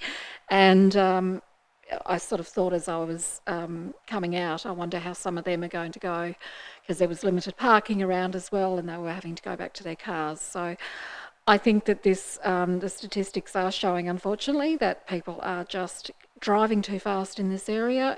You do really take a chance when you try to cross the road. So hopefully we can get these calming measures in, and we can also ensure that we have the Wombat crossings as well. So thank you to everybody for what I think has been a valuable conversation. Councillor Gladwright, did you want to sum up? No? All right, I'm going to put the recommendation. It's moved by Councillor Gladwright and seconded by Councillor Fox. All those in favour? Against? Motion is carried. That takes us to page 165, Kingston Parking Strategy Update, with the recommendation on page 167. I'm looking for a mover and a seconder. And just for the information, Councillor Street had to apologise. He's had to leave and won't be rejoining us. Kingston Parking Strategy Update. Any mover or seconder? Councillor Midgley, seconded Councillor Dean. Councillor Midgley. Thank you, Mayor. Yes, it is a big one to move, and I can understand a bit of a, controversial perhaps, but I look forward to the discussions that we can have in regards to this. It has been, as we can see the report, I think it was 2016. We know that since 2016, so much has happened in Kingborough in regards to the area that we're looking at. We've had so much growth, and there's been so much change and new development, and it's busier. There's traffic jams, we used to be able to get to Hobart in 15 minutes. Was it maybe 20 minutes? I don't know how fast I was going then, 20 years ago. But there's traffic. It was 9 minutes when I first moved to Kingston. 9 minutes, there we go. So we know times have changed and things have changed. And this strategy outlines really that times are moving and things are changing. There are a number of recommendations, and I guess some, the report is massive for anybody who read this out in the community. I know for many of us, probably a couple of hours just reading over it and reading all the bits in it. And I guess, sorry, I'm just looking at my notes on this one. And really, if we want to look at the elephant in the room, it's about the paid parking, I guess, in regards to our kind of move to that. But there's also recommendations regarding multi-storey car park. Looking at that, there's also recommendations in regards to promoting the park and ride options that we've got. There was an agreement with council to look at sort of paid parking options after these park and ride options were put forward. It also for me really highlighted the fact that we need to change kind of that modal sort of shift. And I guess in regards to, again, I speak in my passion, I guess, and my interest around cycling, like it really highlighted the report for me, you know, the lack of, we have had a lot of work and growth in this area, and I do really want to acknowledge that in regards to the last, you know, since 2016, like all the great pathways and off-road tracks and things like that. But it's still not safe to ride from Margate to Kingston on a bike. There's no way that I put my kids on that bike. And I guess, yes, we are stepping away from car parking kind of strategy, but it all ties in because we're all looking at kind of solutions.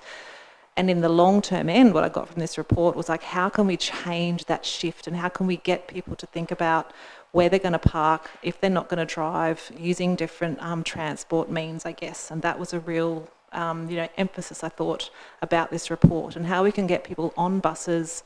So we've had a look at, you know, that's what the park and rides were there for as well. So I guess there's a lot of things that kind of came with this report, and I guess some of the things that also were highlighted in that for me was that real need to get things like that Margate to Kingston a safe option for cyclists put forward, because we are never going to see a change and we're just going to see more and more parking in Kingston, and then we're going to never have this kind of everybody wants parking, you know, everybody wants parking, they don't want to pay for it, and this whole kind of, I guess, discussion in that space. But I guess in regards to paid parking, also to note, Devonport and Burnie City Council have paid parking as well. But also we need to think about the cost and the impact of that in regards to the bus fares. So I really hope that the government, I think there was a commitment from all parties. Some wanted free buses. The Greens advocate for free buses, but it looked like there was a bit of a compromise in regards to 50% reduction in bus fare fees, which would be really great. And that would be a great synergy for then us to perhaps introduce some paid parking, all-day paid parking in Kingston. I've had notes, but I haven't even looked at them. One thing that I did note that it didn't really talk about carpooling or any actions to kind of encourage this. And again, that's another way that we can look at reducing cars off the road and reducing different ways people park and parking together. I'm wondering, I guess, in the strategy, why did we not sort of mention carpooling, or is there anyone that's looking at carpooling? Is it something that we kind of don't want to do because it's a bit taboo? We don't want to encourage people to get in cars of other people. Just wondering, yeah, why that wasn't sort of mentioned. Years ago, carpooling used to kind of be the thing, but now it doesn't seem to be mentioned any more in like parking strategies and things. Mr. Reeve.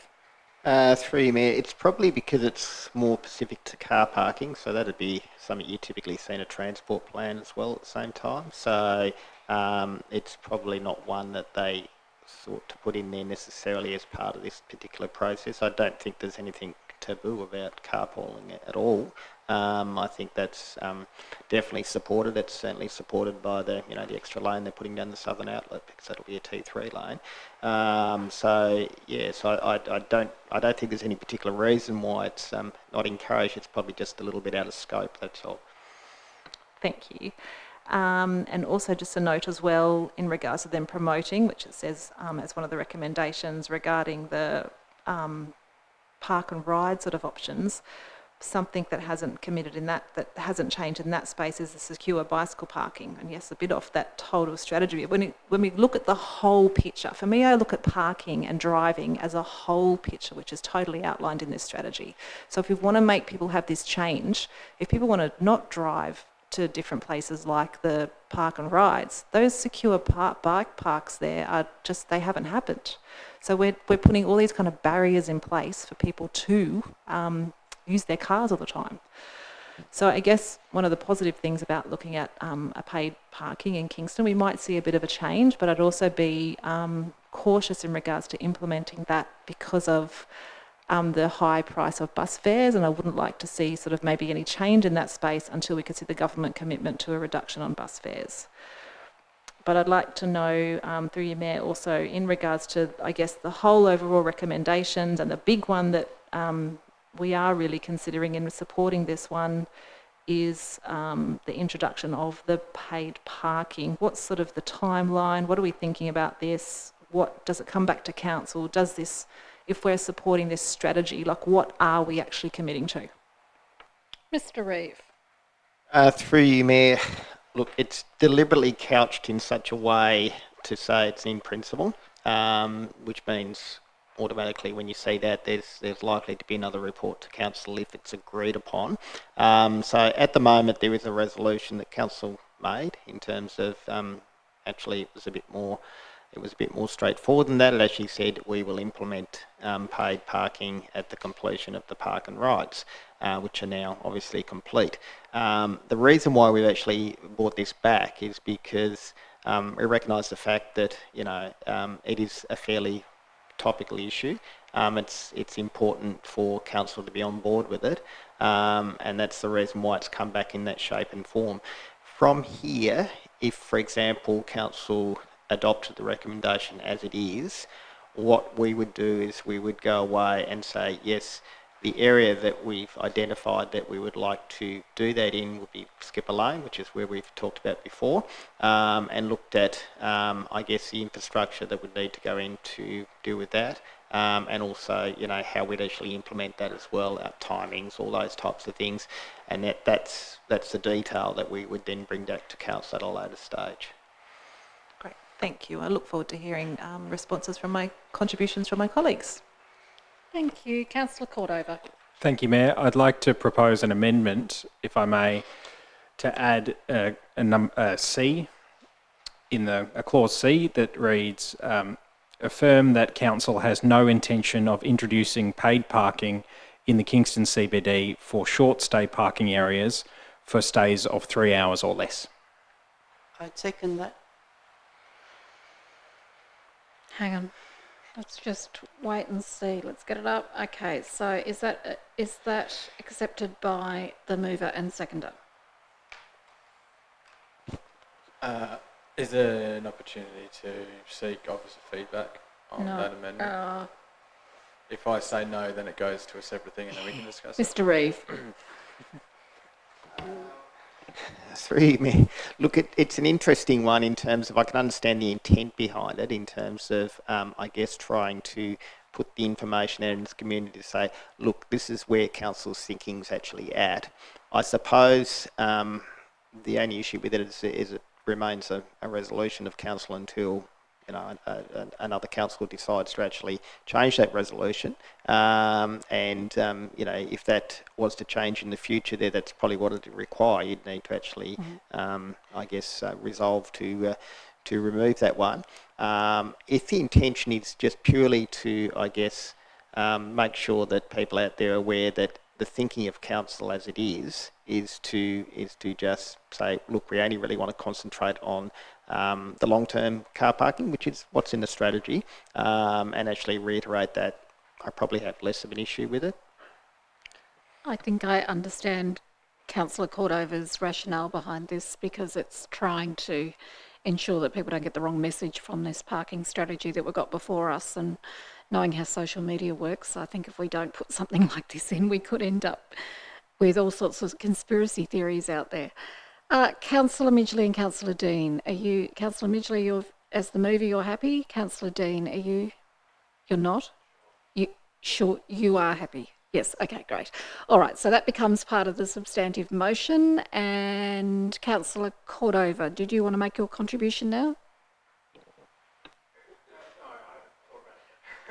Okay, you better speak soon because the opportunity might be closing. Nobody else is speaking. Oh, okay, I've got some questions. Look, it's obviously not super popular. Well, won't be when it comes out, but I suppose what needs to be reiterated is what Officer Reeve has pointed out about the fact that this is in principle support. I mean, that's where there was some hesitancy for me of tying us by agreeing to point C. I have hesitancy around that, but hearing also that any changes to our parking in terms of paid parking in Kingston needs to come back before us with more detail, reassures me that no matter what, nothing is happening at this point. It's just a continuation of our in principle support. So I'm fine with it as it stands because it does need to come before us again. Look, just the fact that the report kind of notes, the report's 100 pages, so I know we're all on a bit of borrowed time here. It can get late sometimes, but it would be nice if, I don't think everyone at home is going to be reading 100 pages of this report. It was actually very interesting to read in terms of looking at the measurements that were taken in terms of what the supply is, what the demand is. As interesting as that was, I don't think the average Joe is going to be reading it. So could we potentially just get, in a nutshell, a 30-second explanation as to why even paid parking? It says, yes, it's about paid parking for long-term and high-demand areas, but what exactly, why is it so critical that we actually have this affirmation of our support for it moving forward, whether it's in a year or 3 or 5? Mr. Reeve, in the hot seat tonight. Through you, Mayor. Look, I think it's about being equitable for everybody. That's the main reason behind this. It's definitely not about revenue raising at all. It's about actually recognising that things such as long-term parking, long-stay parking in areas like this, when they become quite developed and become, pretty much like a city, they come at a premium. And, it's a cost to council in terms of actually having those types of facilities in place. And in reality, from that perspective there, it's fair that people who are taking that opportunity to use those, and a lot of them might be using it to not necessarily work in the city there, they might be using it to actually work elsewhere, so you might not necessarily be getting all the benefits from that. But I think it's about a fairness aspect. I think that's the most important thing with paid parking. And it's the main reason why people, I guess, start on that journey with paid parking. So yeah, look, that'd be the 30-second snap, if you like. Councillor Dean. And that we are at the point of being somewhat full, and we need to look at our options, and potentially, as the report also points out, that if I could add just that. It's also to encourage alternative use into the CBD, so those that can bus or cycle find alternate ways if they can, so that they might be deterred by a small charge if they possibly can. So that might be other reasons. The report does note that paid parking is fairly full when it comes to the CBD, but there is supply remaining in the periphery. So can there be any reassurance that if we did go down this route, that it's just not going to clog up our side streets with an impact on the amenity of local residents, because people wanting to avoid a small charge and park their cars a little bit further away in front of someone's house? Mr. Reeve. Through you, Mayor. Look, it's unlikely, but in the event it does, because there is some streets that are still fairly close to the CBD, which the option would be for people to park there. Then we could look at other options in terms of those particular streets as well. So, there's plenty of examples out around the place where you have resident parking and so forth in some of those streets, or resident parking schemes in some of those streets. So they're all options for us to consider if that did come about. But I guess what we would be coming back with, without preempting what a further report might be, is looking at something that's relatively modest in terms of what we're actually asking for people to pay. So not something there that we would expect there to be lots of expensive equipment there and empty car parks that go with it, but something that's would still encourage people to be using that car park and have it relatively fully utilised as well. Councillor Dean. Thank you very much. Look, I will be giving my support for this, obviously, to again clarify that anything comes before us, any actual decisions on this need to come back before us, as I think a lot of us around the room would have a bunch of questions as to how it would be implemented, how we bring the community on board and make sure that we don't have any adverse outcomes in terms of its implementation. So thank you very much. Thanks, Councillor Dean. Councillor Cordova. Thank you, Mayor. I've thought about it. Equity Excellent. For everyone, equity for everyone. So that's what I heard, equity for everyone. But it's not equitable for everybody, because if I'm on a high income and you're on a low income, I can make the choice to park all day long in the CBD, and somebody on low income will have to make the choice to catch a bus or walk further or wake up earlier. So it's not equitable for everybody. Equitable for everybody would be if we banned parking all day in central Kingston CBD. That would be equitable for everybody. But this is not the proposal. The proposal is for potentially a modest fee and my first thought there is, well, if it's a modest fee, that's not going to disincentivise parking in the CBD all day anyway, because even if you're on a low income, if it's only $5 a day, that's not a demand management tool if it's a modest fee. So it's a high fee. It's got to be a high fee because otherwise it won't work as a demand management tool. So if it is a high fee, then that means that if you're on $200K a year, you paying $20 all day for parking won't matter and you'll still do it. But somebody on a low income or somebody on a pension or somebody who's trying to get to uni or TAFE, all of a sudden they have to moderate their behaviour, but the person who's on high income, they don't have to moderate theirs. So if we are serious about being equitable for everybody, let's ban parking all day long for long stay in the CBD. And we could do that in a managed way, in a staged way. We're just talking about Skipper Lane here, the 240 parking spaces there. We could say, if we wanted to, okay, starting from 12 months' time, we'll make 50 of those bays timed. So they're no longer all-day parking. And then in another year, we'll make another 50 timed, so it's not all-day parking. And that would have exactly the same demand management effect on that car parking spot as making people pay for it. But we're not suggesting that. So are we full? That was the other question. Are we at full capacity? Well, no. If you look at the report, I'm looking now at page 40 of the report, on page 215 of my agenda. No, it's only central Kingston CBD that is at capacity. The CBD periphery is not full. All the other places are not full. Now, this report is great because it's got all of this amazing information in it. The data is important. It's really good. And I went back to September of 2019 and listened to the audio when we actually deferred the parking discussion at that time. And one of the officers back in the day said, well, we're just asking for this to be noted. We're not actually asking for us to change anything. We just want you to note how good the information is in this report. And that I can totally agree with. There's a lot of good information in this report that we should use. But I don't know why we have to affirm the principle of paid parking as a demand management tool for the reasons that I outlined. I don't think it is as good a demand management tool as banning parking in the CBD. We need to, and ultimately this is about whose demand are we managing. If we make people pay for parking at a modest rate or at a high rate, the person whose demand we're managing is the person without a lot of money. We're not managing the demand of people with lots of money. And I think that that is not equitable. I think that that is not fair. So that's what I think about it. And I think right now there's kind of three options that I see that we have. You maintain the status quo where you've got first in, best dressed, or you could adopt a staged approach like I just mentioned, where you slowly but surely take away the parking in Skipper Lane and that changes people's demand, but it does so in an equitable way. Or you could make people pay, which I see is not fair for people on low incomes. We should be making these changes. I, of course, agree with the principle that people shouldn't be parking all day in the CBD, certainly not until we have a multi-storey car park. When we've got a multi-storey car park, if you're willing to pay for it, pay all day long, stay in the CBD and pay for it. I get that. But until we've got plans for a multi-storey, I don't want to be needlessly alarming the community. I don't think it's fair to make people on lower incomes disproportionately more disadvantaged than people on higher incomes. So if we're serious about equity for all, then let's talk about banning parking all day in the CBD. Let's not talk about just making people pay a little bit more for it. It's a cost of living crisis, and I don't want to slug people in Kingborough yet again with more costs. I just don't feel comfortable with that. Thank you, Mayor. I'll be voting against. Thank you. Any further contributions? Councillor Antoli and then Councillor Bain and then Councillor Fox. You seem to have provoked some discussion there.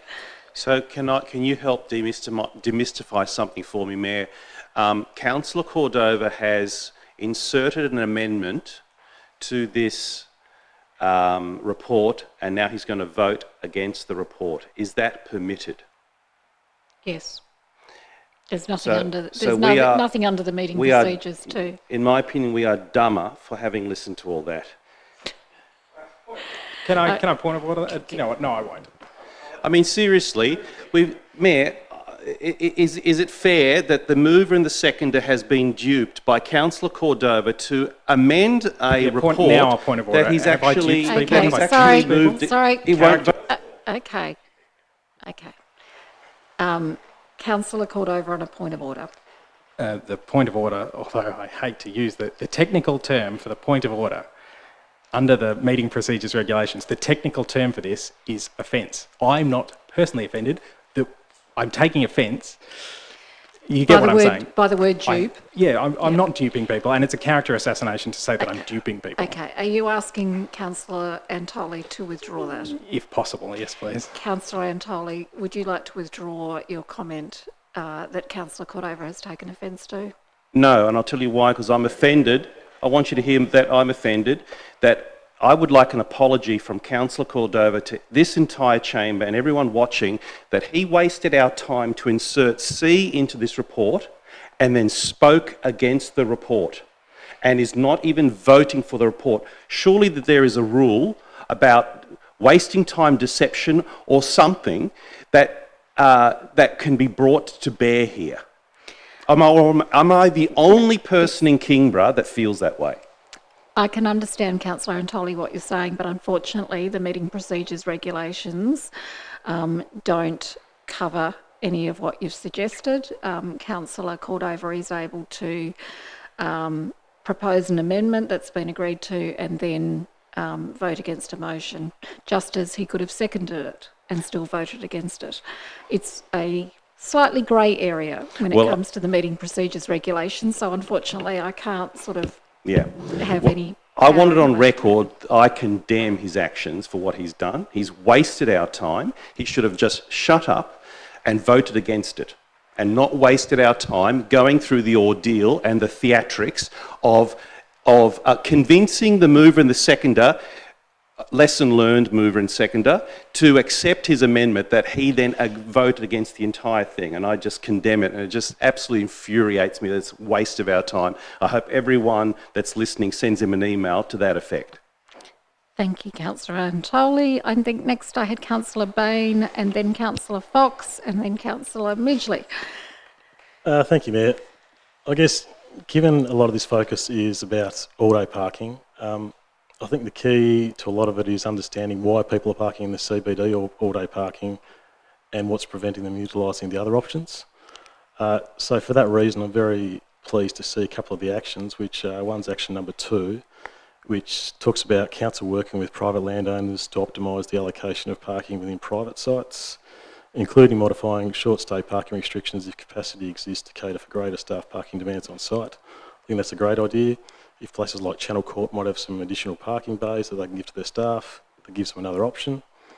And the other one, a big one, is action number 3, and that is council to work with the Department of State Growth to encourage the use of external park and ride facilities. Again, so we need to understand why people are choosing to use the CBD park and rides. Is it because there's more bus options in the CBD as opposed to the Huntingfield park and ride, or is it the congestion around the Algarve roundabout? All things we should be having a discussion with State Growth about. Because while I'll be supporting this, I think we need to do everything we can to give the people that are using this better options. So if we can do that prior to implementing some paid parking, I think that'd be a great outcome. And I'm happy to hear that I think the intention is to tread slowly from the officer. So we're not going to just whack up a great big fee and start charging people. We'll tread slowly.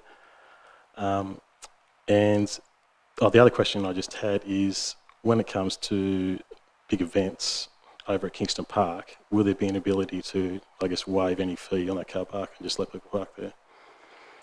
Mr. Reeve. Through you, Mayor, look, there's opportunity for anything when it comes down to that. I mean, I guess you would look at that and actually say, if you're running an event there, you would probably just wouldn't be charging at that stage there if you wanted to utilise that car parking, say, Carol's or something along those lines, if we decided to do that at some stage. Thanks, that's good to hear, because I think that's important. We want to be encouraging people to use Kingston Park for big events, so we need to provide parking as well, because you see that car park's just chockers when there's a big event on. So yeah, I'll be supporting the motion. Thanks. Thank you. Before I go to Councillor Fox, just in relation to your comments about the encouragement of the park and ride, I use those facilities twice a week when I have to head into the city for work, and it amazes me that sometimes I can be on one of the buses with a handful of people, and I don't understand why they're not being used. I think the first side one is a bit of an issue, and particularly will get worse as we come into the colder months now, because it's not a park and ride, it's a park walk and ride. And particularly for anybody that's got a mobility issue, it is a huge problem. It's an uncovered walk across across to from where you've got to park right across. You've got to cross 2 roads, actually 3. There's 3 points you have to cross after you get out of the park and ride to get to the bus stop, which isn't very safe, particularly now that we've not got daylight savings for those who are doing that in the evenings. I think one of the contributing factors, particularly for the Huntingfield Park and Ride, Councillor Midgley's already talked about the issues with bike storage facility there, which has not been ideal. And one of the other issues that is that a number of the buses from there were cancelled as part of Metro's supposed service realignment that were going to be reinstated in March, and those buses haven't reappeared. So if you then there's one that goes sort of at the normal time that people would be going into the city, the express one at 8 minutes past 8. But if you then come down to Kingston here, there is a double-length bus that is standing room only all the way to the city because it's more convenient for people to come down here. So until Metro can sort that out, I don't think we're going to see 100% utilisation of those park and rides. And I am very concerned about what's going to happen when or if the work starts on the additional lane on the southern outlet as to how people are going to get around and get into the city if they're not using public transport, and starting to take that up now and get into the habit. So it's going to be a shock, I think. Councillor Fox. Thank you, Mayor. I guess my major concern is that we don't have many buses in Kingborough at all. It's a rural suburb and a lot of outlying villages with no buses, like Howden, for example. There's one bus in the morning coming out and another bus at night, 5 o'clock, coming back in. And an ageing population, and people need to go shopping. They need to have somewhere to park. And I don't believe that we should be charging people to be parking short-term, for sure. But also, when it comes to long-term parking, it is no cost to council other than the land that we own at the moment for the car park. I would support paid parking if we were to provide a high-rise car park that's dedicated and waterproof for people to park their car, for example, out of the rain and ice and snow in winter. But I don't think we should be charging people to be just parking in bare earth, which we have at the moment at the only car park we've got, really. I guess they're my points. I agree with Councillor Cordova that there is a matter of equity here.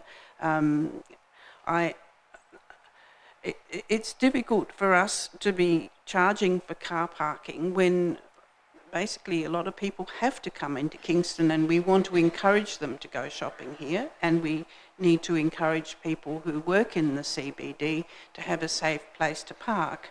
But also it's going to cost us, I guess, to manage that. But we're already managing car parking at the moment along our streets. And I guess particularly for shop owners, we're managing their car parks, and that is a cost to the shop owners. So that's, I guess, an argument for actually charging, but I think we've got a long way to go, and we're not quite ready to do that because we don't have the excellent facilities that we should be providing. So in the end, I think I'll vote against the motion. Thank you. Thank you. Councillor Midgley I had next, and then Councillor Dean. That's okay. I can sorry, no, hang on, you've already spoken. I was going to ask a question, but I was just going to, I'll say it in my summary. It's all good. You can't ask a question in your summary. Okay. Councillor D. Can I just ask a question? If we support this tonight, will there be paid parking in Kingston? Mr. Reeve. Next week? Next month? No. Through you, Mayor, not next week. As I mentioned before, one of the things that we would be doing is really just reaffirming the original decision as was in terms of actually going down the track of paid parking. I've already mentioned where we'd be likely to recommend we'd be putting that. But what we would be doing is actually putting that detail down into a council report. So I guess you get 2 bites of the cherry, so to speak. But it would be a waste of officers' time to go down that track if the chamber wasn't supportive of actually investigating that. Councillor Dean. So we are providing in-principle support for a report that is very lengthy and, as Councillor Cotto has pointed out, is an excellent report, and we are endorsing that report. So I'm just wondering as to why some of the justification for not supporting this for my fellow councillors when the information we've just provided is that we are not providing paid parking in Kingston next week. A question around equity. If some of the people aren't supporting this due to equity, a question, is it equitable that you start work half an hour late or an hour later and therefore miss out on a parking spot because everyone got in there first in best dressed, as Councillor Cordo has pointed out? Is that equitable? I'm not sure who you're asking that to. I like that answer. Hmm? I just like that answer. You'd like it answered. I'm looking at Mr. Reeve. He's been in the hot seat all afternoon and into the evening as we stretch it. Through me, I guess one way to answer that is to say that's the situation you've got at the moment. So anyone who ends up turning up there, in fact, it's probably worse because at the moment there may be people who don't take up that option to have to pay for their parking, which might mean there might be some extra spots for those people who do turn up half an hour later for work. So it probably would be a better situation rather than not. So I guess that's sort of partly answers your question. Yeah, thanks. Look, I'm not going to waste anymore. I do agree with Councillor Antoy. I feel like my time has been wasted and I've just wasted everyone else's time slightly because this is just somewhat ridiculous, to be honest, in terms of what's been put forward. It's a great report. We're providing in-principle support. Let's move on. Thank you. Councillor Mitchell on a question? Let's hear it. So in regards to the recommendations and action plan, noting that there is 15 of them, how do we keep track of those and how do they come back to council in regards to sort of ticking them off and things? Mr. Reeve. Look, it's fairly common for us to put up strategies there which have a whole list of actions that go through them. We don't normally come back and regularly say, here's our actions, we've done this one, done that one. Having said that, they do come up in other reports that come to council, so they might come up through quarterly reports, they might come up through our performance manager, which we track our KPIs through as well at the same time. So council do get to, I guess, look into how some of these things are going. The ones that we grab out, which is the reason why the very controversial paid parking is grabbed out of it, is those ones there where we do want council to be actively involved with, we do want them to be actively making a decision upon, and that's the reason why we pull them out of that process. And I think that one always will be pulled out of that. So even if we go down the track and we have a secondary report and even council agrees to that one, if we were then going to be making any changes from there, once again it'd come back to council because it's that type of issue that needs to come back to council. Councillor Antoli. Thank you, Mayor. I will be voting in favour of this report with gritted teeth for all the reasons that I've shared before. I feel that I'm disgusted that we have had time wasted on trying to make something fairer, clearer, better, which is why you move an amendment, and then you don't even want to support it. So it would have been just better we just stick with A and B, and I don't even think we needed to go through the whole rigmarole and theatrics of C in there. So I will be, it's noted to the mover and seconder, be careful who you allow an amendment to, who you pass an amendment to, and be wise in the time spent. So I'll be voting for it, but with gritted teeth as I've shared. The report's excellent and it's a fair report, and paid parking is a valid method of making parking fairer. I don't care about equity because you can rabbit on about that, about who's earning more money compared to someone else. The spirit of envy is not needed. You have actually made your contribution already, so I'm hoping there's a No, question. because I had a question around a procedure and order and about the Okay. amendment itself. That was Oh, that all right. discussion before. Okay. This is actually my contribution. Okay. Thank you. But I'll leave it at that for now, Mayor, and I appreciate the indulgence to let me contribute. Councillor Bain. Thank you, Mayor. Just a question, just in case people are still watching for clarity. I reckon they're not. Just in case. If you reckon anyone's watching this for clarity, Possibly that's not. the most hilarious thing I've heard all night. We've spoken about the Skipper Lane car park a fair bit, and my question is the long-term plan for that to be a car park, or I guess in the long term, will that actually be something else? So longer term, that part of that will be something else. That will be a commercial building. Yeah, thanks. So I guess anything we're talking about here is, I guess, short term. Yep, so the Skipper Lane car park was always intended only to be a short-term solution to parking while Kingston Park was developed. But as you'll be aware from the signs up there and previous decisions that this council has made, that is part of the site for the new commercial development that hopefully there will be a tenant for. Thanks. Hope they haven't wasted anybody's time. Okay, Councillor Midgley, would you like to sum up? Because I'd really like you to. Yes, I would. Thank you. So, in summary, I would, yes, like to thank everybody for their contribution. And in regards to the question, the hot topic that we've got tonight, I feel absolute assurance that this is not a final decision regarding paid parking in Kingston, that we support in principle, as we did in the 2020 or something when it was, that anything further will come to council and be scrutinised and have conversations, we'll have the dealings and understanding, and that's not going to happen next week. That's probably going to take quite a while of time actually to do the investigation around that. Also to note that that recommendation is part of, on page 82 in this 100-page report, the recommendations and action plan, which Councillor Bain talked about a few, I discussed a few, some other councillors mentioned a few. I'm not going to read those all, but before anyone jumps to any final hysterical moment about this, read all of the action plans in regards to this, because we are looking, as well as I stated, like a modal shift. We want to encourage different ways. We want to combat our congestion. We want to look at different ways that we can go. We want to look at that equity. We want to look at those park and rides that we've got and look at the barriers as to why people aren't using them. We want to make it shared and, I guess, and equal for all, and make sure that everyone can kind of have a spot where they need to. So nothing further will happen drastic in regards to without consultation for our community. But we need to do this. We're changing, we're growing, we've got to change and grow with how times are. So I support the motion, support the amendment that's been put forward, and thanks so much.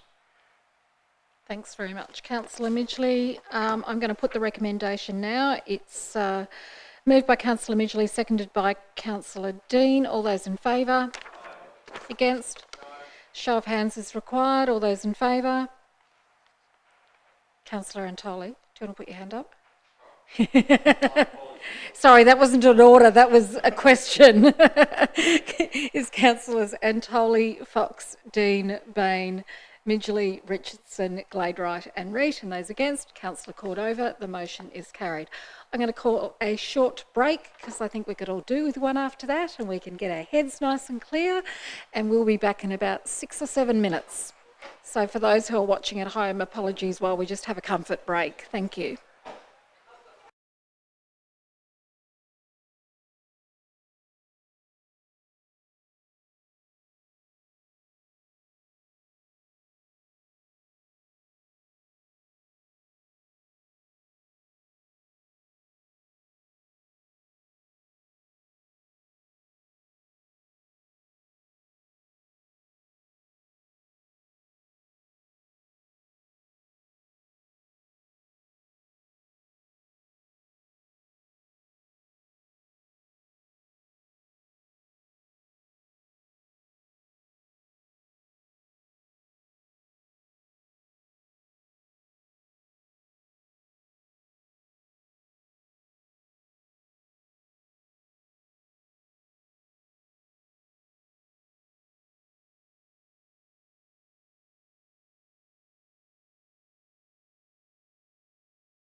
Okay, welcome back. Thank you for your patience while we just had a brief break. We are now on page 273, Audit Panel Charter, with a recommendation on the following page, and I'm looking for a mover and a seconder, please. Moved Councillor Fox, seconded Councillor Gladwright. Councillor Fox. I just think it's a good idea that the recommendations come from the audit panel, that they review that the annual review of the charter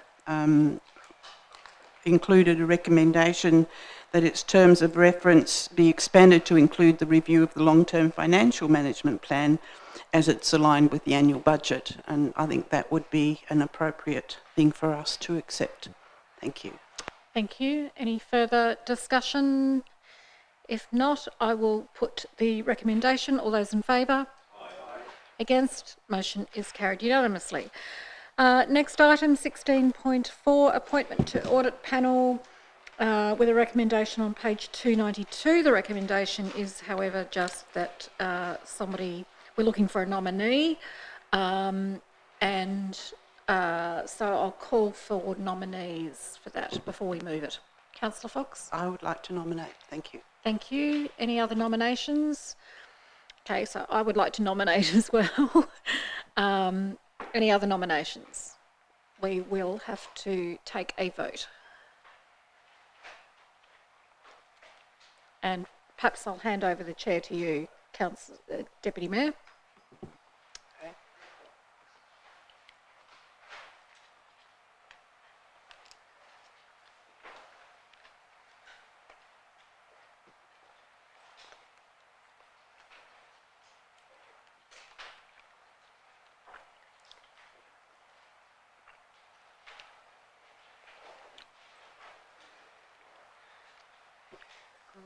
Thank you. Oh, wow, these look official.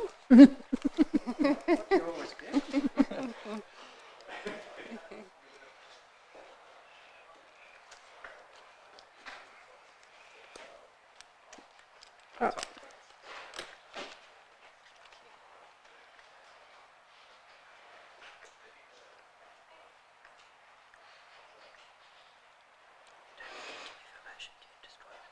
Yep.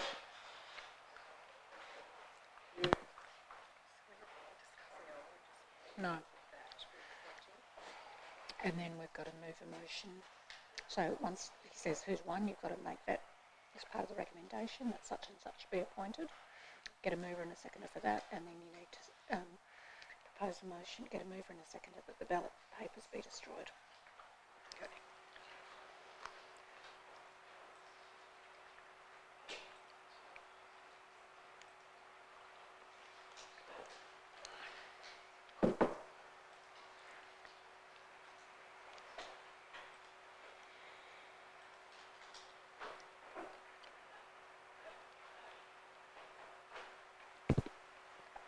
The Mayor has been the Mayor wins the outcome of the vote. Thank you. Okay, so the motion is that Council resolve to appoint Councillor Reid to the audit panel, and I'm looking for a mover and a seconder, please. Wow. Okay. Moved Councillor Antoli, seconded Councillor Fox. All those in favour? And against? Motion is carried. And now we need to move another motion that the ballot papers be destroyed. So I'm looking for a mover. Moved Councillor Midgley, seconded Councillor Fox. All those in favour? Aye. And against? Motion is carried. Thank you very much.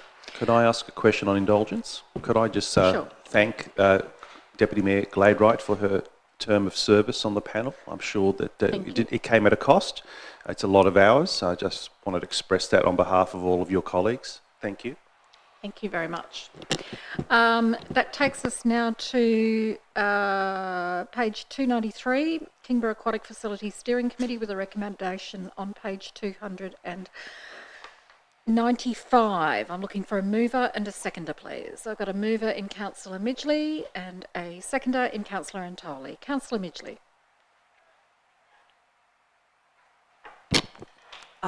I just thought we were rolling as we did with the previous one, but I'm moving that we appoint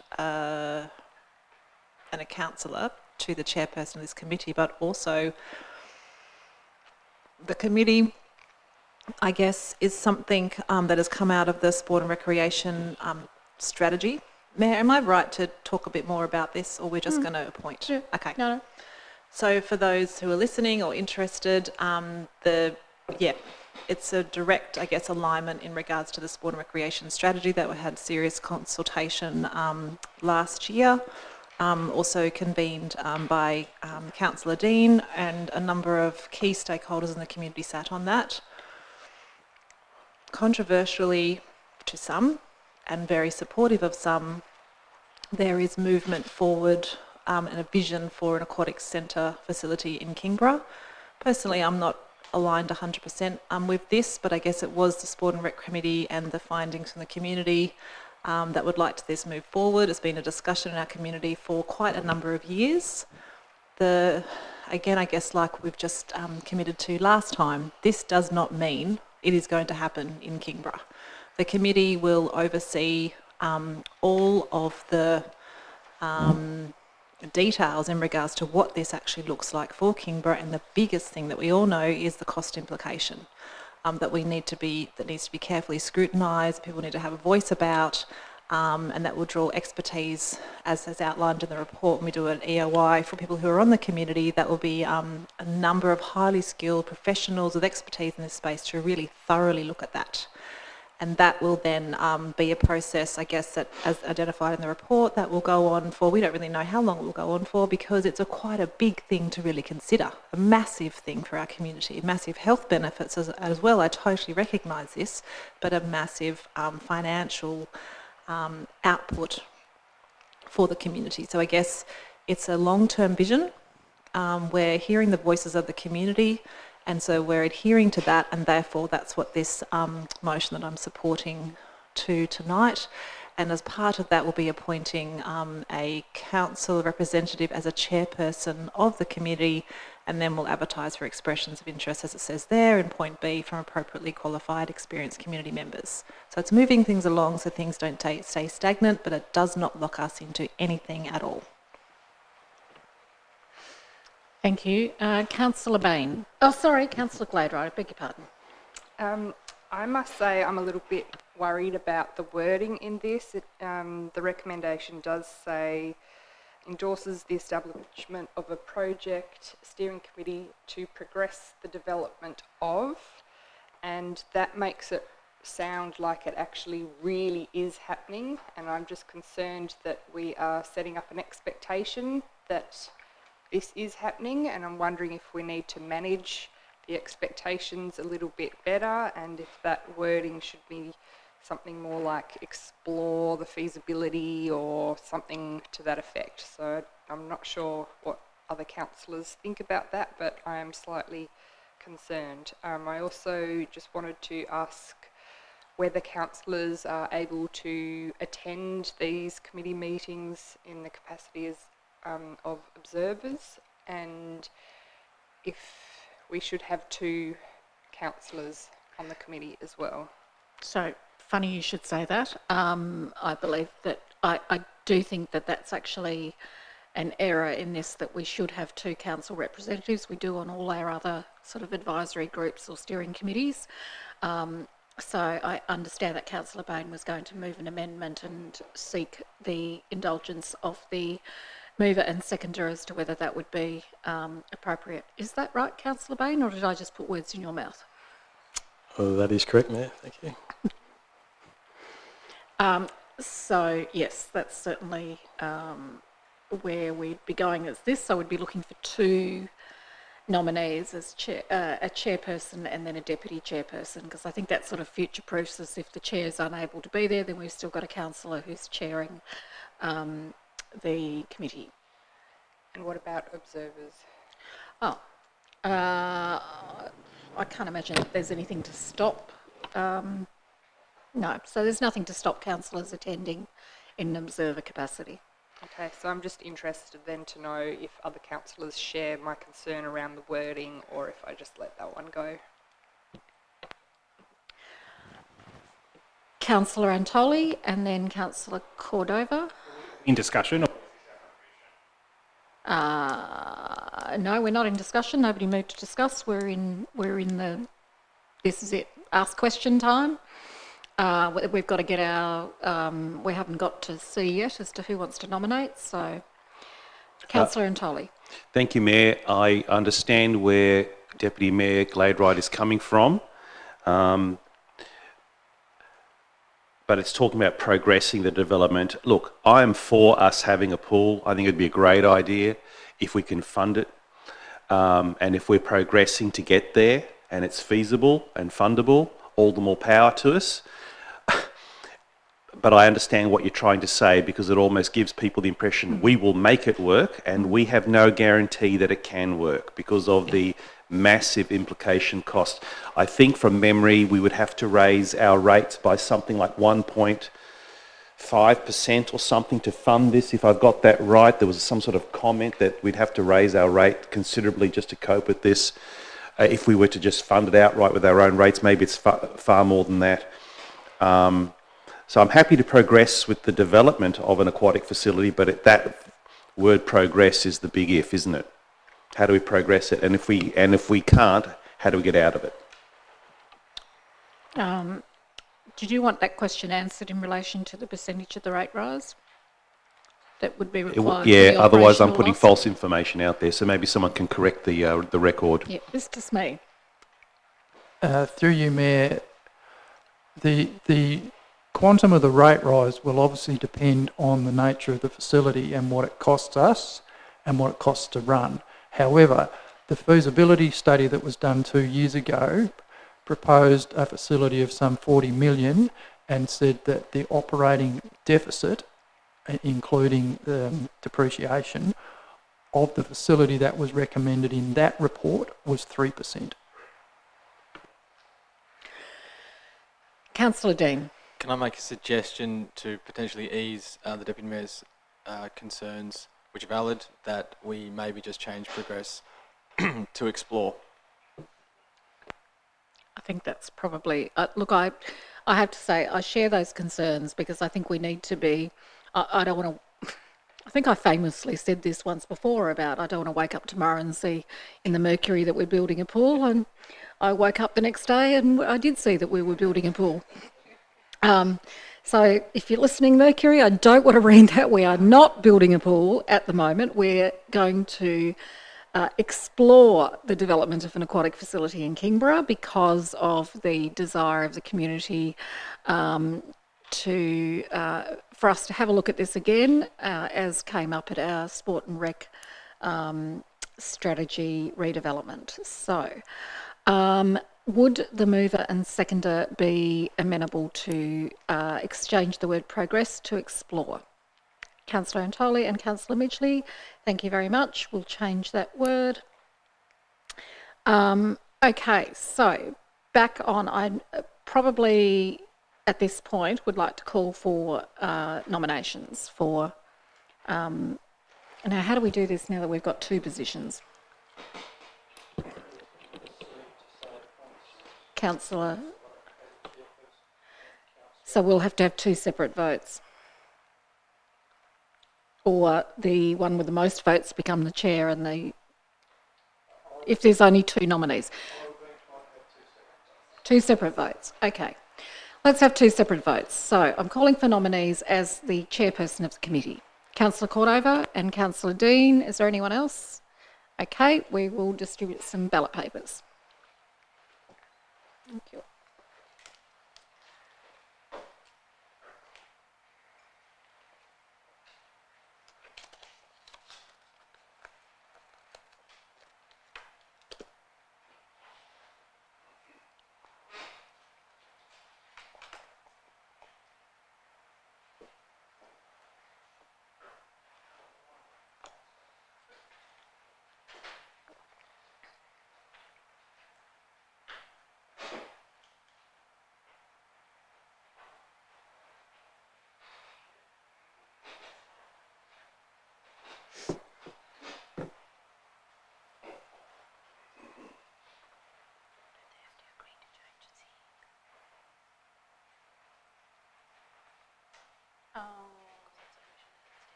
Okay, yeah, come back. Yeah. So while they're being counted, we will need to, I should have asked Councillor Midgley and Councillor Antoli as the mover and the seconder. Are you happy that we amend C to read appoints Councillor as chairperson of the committee and appoints Councillor as deputy chair? Yes, I'm just not sure about that word development. That's my only thing. Sorry, beg your pardon? The wording of development, if we're moving that one. Did you say that one, A? No, we've... No, explore the development. I'm just saying development because it feels like we're still developing, like idea maybe, instead of development. Searching. Okay, do we have a... The vote was won by Councillor Dean. Thank you. So Councillor Dean be appointed as chairperson. And then do we have nominees for the deputy chair? No, thank you. I'll just be an observer. Okay. Councillor Bain, any other nominees? No. Okay. Then Councillor Bain as deputy chair of the committee. Okay. Now that we've got that wrapped up, who would like to make some contributions to the debate? No, that's it. I'd like to add something. Councillor I'd like to Antoli. congratulate Councillor Dean and Councillor Bain, who I'm sure will do an excellent job walking the minefield of what they've just put their hand up to. And we will support them from a distance. Councillor Bain and then Councillor Dean. Thank you, Mayor. Just a couple of things in the report that I'd like the sound of. One is some of the avenues that the committee are going to explore, like this may include reducing the scope of the facility, developing the project in discrete stages, or determining innovative management models that reduce the operating expenditure. The other great thing from the report, I thought, is some of the skill sets which we're asking for as part of the committee. So people that are involved in aquatic centre operations, facility development, planning, design and construction, etc., etc. I think these are all the sort of the skill sets that we want sitting around the table. And I think what will hopefully come from this is to show the community that we've explored every possible option, and then the result will be what the result is. But at least we can say we've tried everything and come back to the community and say, here's how we finished up. So look forward to seeing how we go. Thank you, Councillor Dean, and then Councillor Cordova. I will, look, I put my hand up because I felt impelled, having served as chair of the Sport and Rec committee, and the feedback is absolutely clear. We all know people of Kingborough would like some kind of pool facility. We need to keep that alive. As Councillor Baines pointed out, it's definitely not going to happen overnight. But look, I would just point out the example of the Sports Centre. It's another facility that we've been trying our guts out to get improved with extra courts. We went back to the drawing board, came up with a slightly reduced or a different proposal, which did get uptake in the last election, didn't come to fruition, but hopefully that is, with the next couple of years, matched and we get somewhere. And that shows that if we look at and explore multiple options, what is clear in the report, as Officer Smee has pointed out, that the original facility is a $40 million facility, which clearly we can't afford at this point. But if we can come up with multiple options, take it to each election cycle, and the point about time here is critical, because it's not going to happen overnight. It's going to happen at an election period that happens every 4 years or so in Tasmania. So if it doesn't happen in 4 years, it might be 8, it might be 12. The Sports Centre took many, many years to get up and off the ground. So we are keeping the idea alive through this facility, through this committee, sorry. I'm very looking forward to being a part of it, but I understand it's a long-term commitment, and I'm really hopeful that we do explore it in a way that encompasses and empowers the community. The report, actually, as it's written, is fantastic. It makes it very, very clear that this is not going to just be an opportunity for those in the community who are passionate about wanting a pool, but it's going to make people, it's going to ask for people with the relevant skill sets to put their hand up and contribute in a way that's productive. Whether that comes out, as Councillor Bain has pointed out, anytime soon, it would be nice, as Councillor Antoli's pointed out, to have one. I think we'd all agree on that, but we obviously want to make sure that it's financially feasible, and I'm very realistic about the prospect of that. It does need to be financially feasible for us as a council, and we need to clearly get state or federal funding to get off the ground. We clearly need to look at alternative models, whether that's a reduced size, as Councillor Baines pointed out, or a completely different model at all, where private partnership is involved. Whatever it is, we need to absolutely explore every opportunity for this to become a reality. Even if it is in 20 years, I hope that it does happen, and I'm looking forward to being involved with this, and I appreciate my fellow councillors for giving me the support to act as the chairperson, and I welcome any councillor to come along for when it gets off and running to observe and see what we do.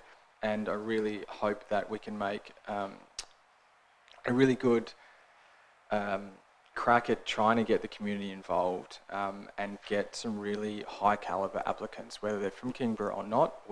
That is critical to this. It is not going to be me or staff alone that makes this come about. It is going to be a joint effort from all involved. So fingers crossed, at some point in the future, we may have some more options before us that get some uptake from one of the major parties. Thank you.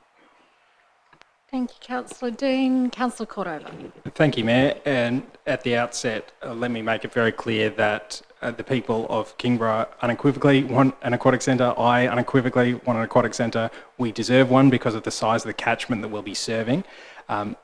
We've got a lot of great data and a lot of great information already. We've got that sea leisure feasibility study. We really do know a lot, so there's a lot of information to work with. So at the outset, certainly congratulations to Councillor Dean and Councillor Bain, and especially thanks to Councillor Dean for making that invitation to fellow councillors really abundantly clear. I look forward to observing those meetings and contributing where I can. And I think this is a job for all of us, not just sitting around this table, but in the community and in the council to really lean in and make this happen. I wanted to make the point that I'm disappointed that we've changed the term to explore the development, because we've been exploring the development of a facility, of an aquatic facility, for about 40 years. I've certainly door-knocked in Kingston and heard a story about somebody saying, oh, and I think it was in the early 1980s, there was a program to buy a brick for a Kingston pool. I mean, we don't need to explore the possibility of having an aquatic centre. We need one for Kingborough because we're of a size that makes it reasonable that we would have one. So we actually need progress on this, not just to explore it. I think people do get irritated by just massive talk fests and commissioning another feasibility study, and just going on and on around in circles, when people actually just want somewhere where their kids can learn to swim, somewhere where they can go for recreation, health and well-being. People in this municipality deserve a pool. So I really like how it does talk about modular options, discrete stages, future expansion. We don't need to, Rome wasn't built in a day, and as long as we have an idea of future expansion, we can actually develop something. We can progress development, not just explore development, but progress it and have something actual tangible where we I want it to be within my lifetime. I want it to be soon. I want it to be within this decade that we have an aquatic facility in Kingborough. I don't think it's too much to ask. I think we should engage local businesses because there's a huge economic multiplier effect that can take place where, there'll be local cafes, there'll be potentially cafe operators, depending on what model we look into. And I'm particularly interested in what the ownership model becomes. I'm oftentimes fearful of public-private partnerships. I think that council, because we're a service organisation, we're not here to make a profit, we're here to help the community. So I'll be really interested to see the analysis on what the options are for an ownership model and an operational model. And also, I think we need a reserve fund set aside that says aquatic facility on it. That is money set aside, just like we have an infrastructure fund here in Kingborough where we set aside money for infrastructure. We need to have an aquatic facility reserve fund where, even if we don't put any money in, we would put a tiny amount of money in it this year because we're in a parlous financial state. But we need to be putting money aside for the ongoing operations and depreciation and maintenance, and hopefully we get government grants for the construction, the capital works, but we should have set aside an amount of money that grows every year so that we don't come back in the year 2042 and say, we've been exploring an aquatic facility for 60 years now, but we never put aside a chunk of money that grew year by year by year, a reserve account in our books that said aquatic facility. So I'm a strong advocate for that. I think that getting together all the experts and people with their heart in the right place, this will be good. The people of Kingborough want an aquatic facility, and I look forward to progress being made on an aquatic facility for Kingborough. Thank you. Thank you, Councillor Cordova. Councillor Midgley. Thank you. I have a few questions. In regards to, say, the EOI, kind of what it looks like, the skills and things like that, will that be provided to the appointed councillors before it's put out to the community? Mr. Smee. Through you, Mayor, yes, it can be if that's what the appointed councillors want. Thank you. Just thought they could be involved at the beginning of the process for that. And what if, say, we put it out there and we don't get many nominations, we don't get the kind of skill set that had been identified in the report? What sort of compromise will we make? Mr. Smee. Through you, Mayor, I think if we're not getting uptake, then we'd need to look at how we're advertising, and I suspect we might need to do some targeted appointments so that we're actually getting the skill set that we need. Because I think, as has already been mentioned, we know there's lots of people in the community that want to pull, but this committee really does need people that can bring a skill to the table to help that exploration process. Thank you. And have we had any conversation with other councils, perhaps across Tasmania or interstate, in regards to sort of the process that they've done, any learnings or insight from that, or we're just at that beginning, even in New Zealand, for example? Well, I think we are very well placed at the moment now, because you'll notice that the CEO is listed as being part of the steering committee, and he has extensive experience in managing aquatic facilities in his former role. So I don't know whether you'd like to add anything to the debate? Oh, it's okay. Thank you. And just one further question. I'm not sure that was an optional question, but that's okay. Moving on. Another further question, final question. Do we see any costs associated with any aspects of this committee? Mr. Smee. Through you, Mayor, look, potentially there may be. We may need costs to do design work. There may be costs associated with engaging specific expertise. But it's too early to say at this stage, and I need to come back to council with a specific budget request if we did get to the point where those are real costs that we need to progress forward. Thank you. So we're not sort of predicting any light items in the next budget regarding this. We'll just sort of play it by ear, I guess. Is that what I'm hearing? Correct. Any further discussion? Councillor Bain. Sorry, just a question, Mayor. Interested to know whether, I guess the opinion of the finance manager is the council's in a financial position to be able to put money aside every year in a pool reserve fund. The Director of People and Finance. Through you, Mayor. My preference would be, if we wanted to do this, to create the revenue stream, which inevitably have to be through the rates, in order to generate the surplus, to generate the reserve. Would be my answer. Councillor Bain, is there a follow-up? The follow-up. So I gather that response was it would have to come from additional rates to be able to put money into a reserve fund. Is that correct? Correct. Correct. Yep. Thank you. Okay, any further discussion? Councillor Cordova. Thank you, Mayor. Just a question is about even if there wasn't a large amount of money that we could put aside, even if there wasn't extra revenue raised in the near term specifically for it, is there utility in having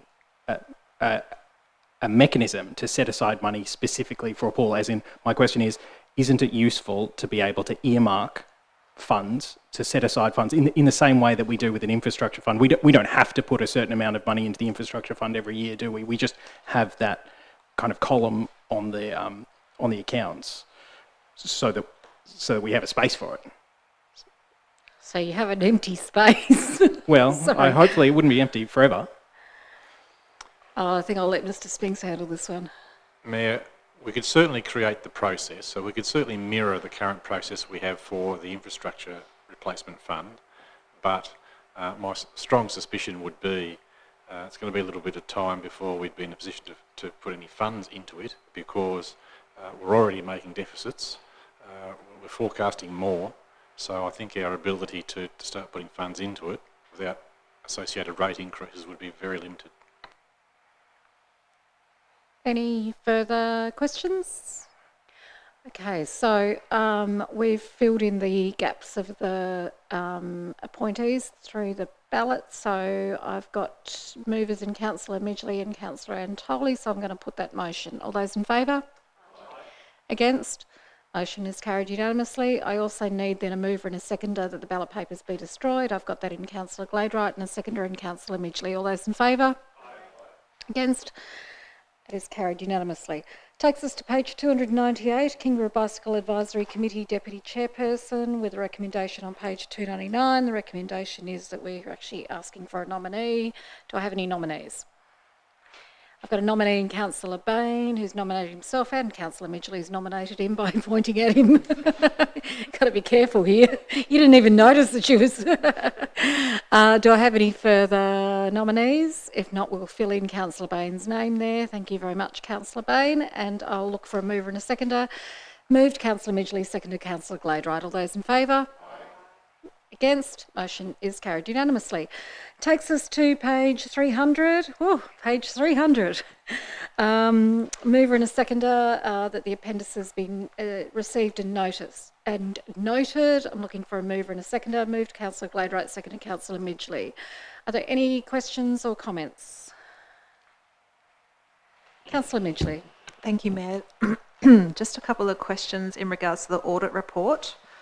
The comments regarding the internal audit recommendations tracker says substantial work required in some areas and time to address these, and comment re-compliance with the Emergency Management Act 2006, and that other councils are undertaking review to ensure compliance. Can we have any information in regards to the substantial work required in some areas and the time to address these kind of point, and also the compliance regarding the Emergency Management Act and what other councils are doing and what we kind of need to do?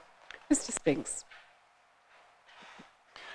Through you, Mayor, I'll just tackle the second one first. So, goes back to last year. We had Wise Lord Ferguson do a review, which we did jointly with Huon Valley Council, to assess our compliance with the Tasmanian Emergency Management Act. The results of that review were positive and good, so we were in compliance. It's certainly an emerging space, and the role of councils in all things emergency management is sort of a bit of a vexed question in many ways. Having led the way and had that review done, we were told by Wise Lord that a number of other councils are now following suit and sort of having similar reviews done.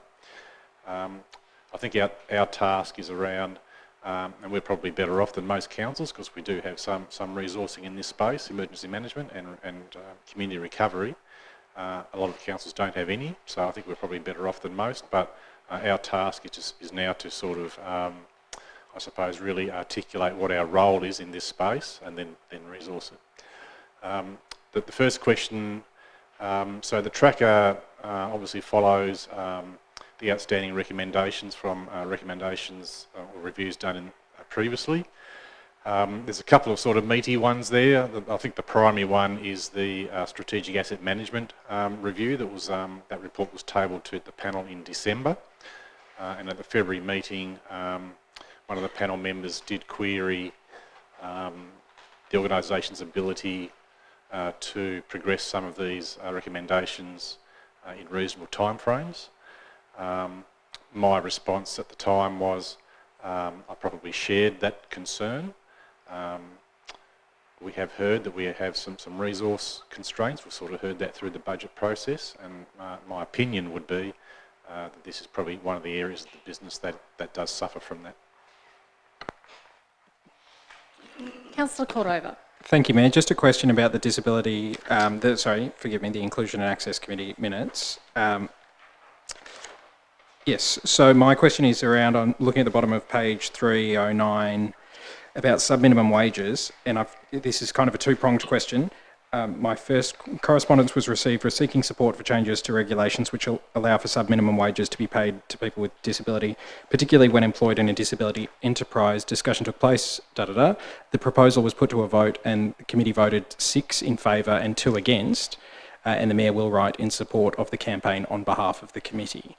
That was the resolution. So the first part of my question is I'm just not particularly familiar with this area. It sounds like it potentially could be contentious and maybe have some reputational consequence, considering that it wasn't even a unanimous vote. So I guess the first part of my question is what's the rationale behind supporting it? And the second part of my question is, if a letter's going out on behalf of the committee, doesn't that need to come before council to check that the council actually supports the committee going out with that correspondence? Yep. So it wasn't actually a letter. That's incorrect. It was we were asked to sign a petition.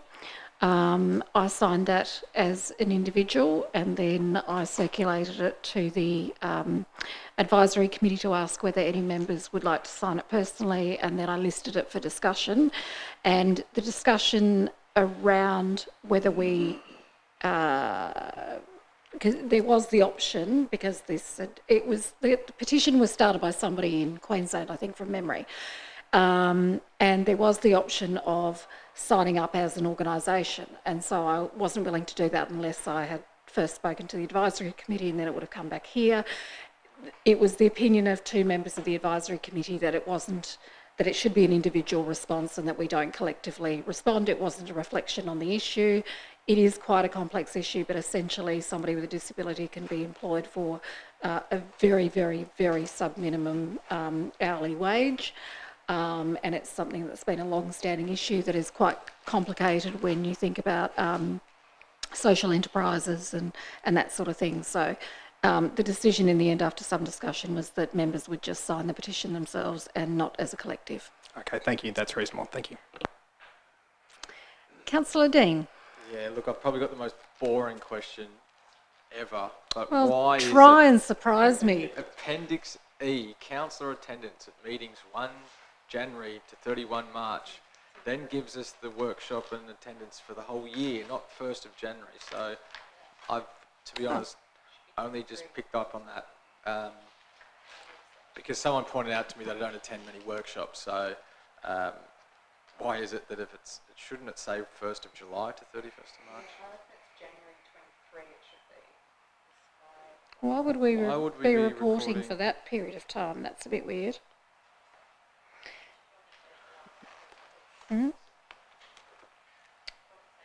Should be July. It should say July. See, I told you it was boring. Thanks. I don't know. I've heard worse. Thank you. Apologies for that error. Any other questions, comments? No. Okay. I'm going to put the motion moved by Councillor Gladwright, seconded by Councillor Midgley. All those in favour? Against? Motion is carried unanimously. Notice of motion. There were no notices of motion at the time the agenda was compiled. So now we're at confirmation of items to be dealt with in closed session. Confirmation of minutes, applications for leave of absence and rates delegated authority March 2024. I'm looking for a mover and a seconder, please. Moved Councillor Fox, seconded Councillor Gladwright. All those in favour? Against? Motion is carried. So this brings us to the end of the open session of Council. Thank you very much to everyone who's been watching along at home. In accordance with Kingborough Council's meetings audio recording guidelines policy, recording of the open session, the meeting will now cease. And that has adjourned.